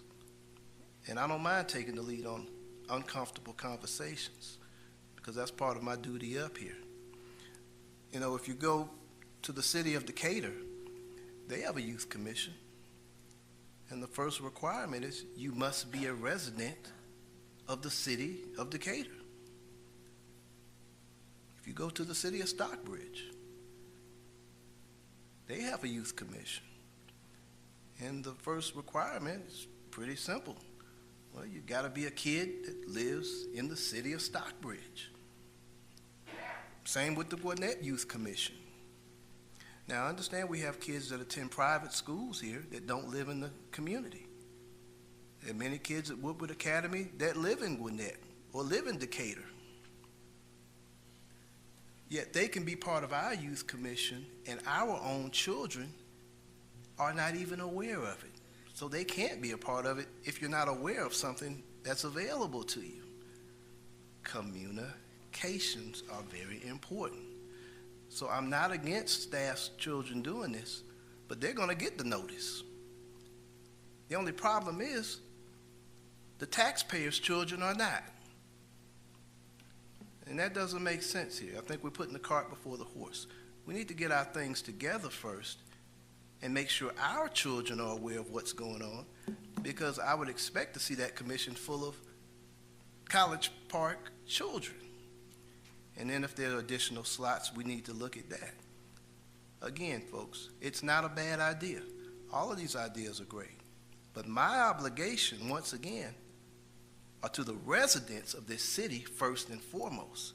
And they're getting skipped over, a vast amount of them, because they don't know about it. So I'm not against this. I think we need to table this, and let's get it together to make sure all of our kids know that this is available first. Then look at bringing on kids outside of the city. Councilman Allen? Okay, is there a limit number that we can have in the program? Currently, it's 10 per this resolution. How many? And for the ones that knew about it, we went to every school, every event, put it in emails, and all of that. We had 4 people to apply. How many did we have in the program? 2 active. So we had 2. 2 active. So that would, again, It's if we're sent looking out the for same about 10, way. I think that would give our people, our employees, a chance to have somebody there, so. The employees have expressed interest. That's the only reason it's on the agenda. I'm okay with it being just staff or residents, I'm sorry, but it's at your will. So last year, we could have put several more Yes, sir. students in there. Yes, sir. Okay, that's what I don't want to miss. I think it's good for the students to be involved. Primarily College Park, after the College Park, the students of the employees. So those are my only comments. Councilman Gay? I'm okay with it, except I think you should try to get more of our kids in first, and then set a deadline. If we can't fill that quota, then look at the. I would love for whoever to join. Huh? Who is it? Hold Hold on, Councilman Carn. Councilman Carn, hold on. No, I'm not familiar with was anybody in there from Okay. Ward 4? One person did, but she backed out. No, I'm saying, I don't have a problem with employee kids joining. I just simply said we should look at trying to get more of the residents in the program. I agree, but And then if they they're not can't- signing up. Huh? They're not signing up. Councilman Carn, did you have something else? There's a reason that they're not signing up. There's a reason why we only had 4 kids to apply again. If they don't know the program is available, how can you apply to something that you're not aware of? And going to the schools is great, but communications obviously takes a little bit more than that. We have to make sure we're contacting the vast majority of our residents. That means the children that live in our apartment communities. They're not aware of the parks and rec programs. They're not aware of a lot of things. And we need to do our job to make them aware, because their parents pay the bills for all of this. Sir, we did that last we need year. to put them in the. If Hold I on could one please second, let him finish. We need to put them at the front of the line. I think they deserve that. I understand we've made attempts. Again, city manager, we need to come up with a communications plan that is comprehensive and that reaches the majority of our residents. We're missing the vast majority of our residents for whatever the reason. I'm not a communications expert, but I know that my residents don't get word of this stuff. So whatever form we're communicating in, however we're doing it, if we have to knock on every single apartment door to let people know about it, it's our job to let people be aware of the services that they're paying their tax money for. Well, I see you shaking your head, but that's what I think is the right thing to do, Shavela. I'm sorry. It's not if you don't communication. agree. It's Okay, not that, because we did all of that last year.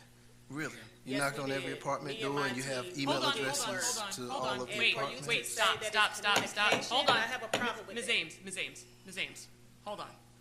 First of all, it's very hard for our court reporter to take down when 2 people are talking at the same time. And I understand that this is an issue that we've got diverging opinions on, and I respect that. All right, if I could just And finish, hold on, please. Hold on. So we just need to make sure that we've got an exchange back and forth. And so, Councilman Carn, had you finished? Well, Mayor, this wasn't a back and forth, number one. I had the floor and I will finish. You were not finished, so please go ahead. I realize that. Thank you. All I'm saying is this. Shavela, you're not responsible for communications. We have a communications department, and we need to get reorganized. All I'm asking for, and in about 5 of these issues, We just gotta simply come up with a communications plan that works. I've been saying this for meeting after meeting after meeting after meeting, and if you don't believe me, you can check the transcripts and the video. This is nothing personal to you. This is just something that we need to do, and it spans multiple departments, multiple issues, parks and recreation, economic development, you name it. It needs to be done, and it needs to be taken care of. It's not something that you're not doing at all. So I'm not pointing the finger at anybody. If anybody, we're pointing it at ourselves. We need to do this, and we need to get it done. This is a prime example of that. There's no reason these kids should not know about these things that are going on. We want to give them every opportunity possible to have as many experiences that they can. We got great programs. We got great services. But if people don't know about them, they can't participate. Is there a motion? So moved. Thank you, Councilman Clay. Is there a second? Second? All those in favor? Aye. All those opposed? Opposed? Any abstentions? Abstain. The motion passes with Councilman Clay and Councilman Allen in favor, Councilman Carn against, and Councilman Gay abstaining. We're going to take a break, 15 minutes, to give our court reporter time to stretch her fingers. So we'll see everybody back at 9. Well, we'll resume it at 9:45. We'll actually take a 20-minute break.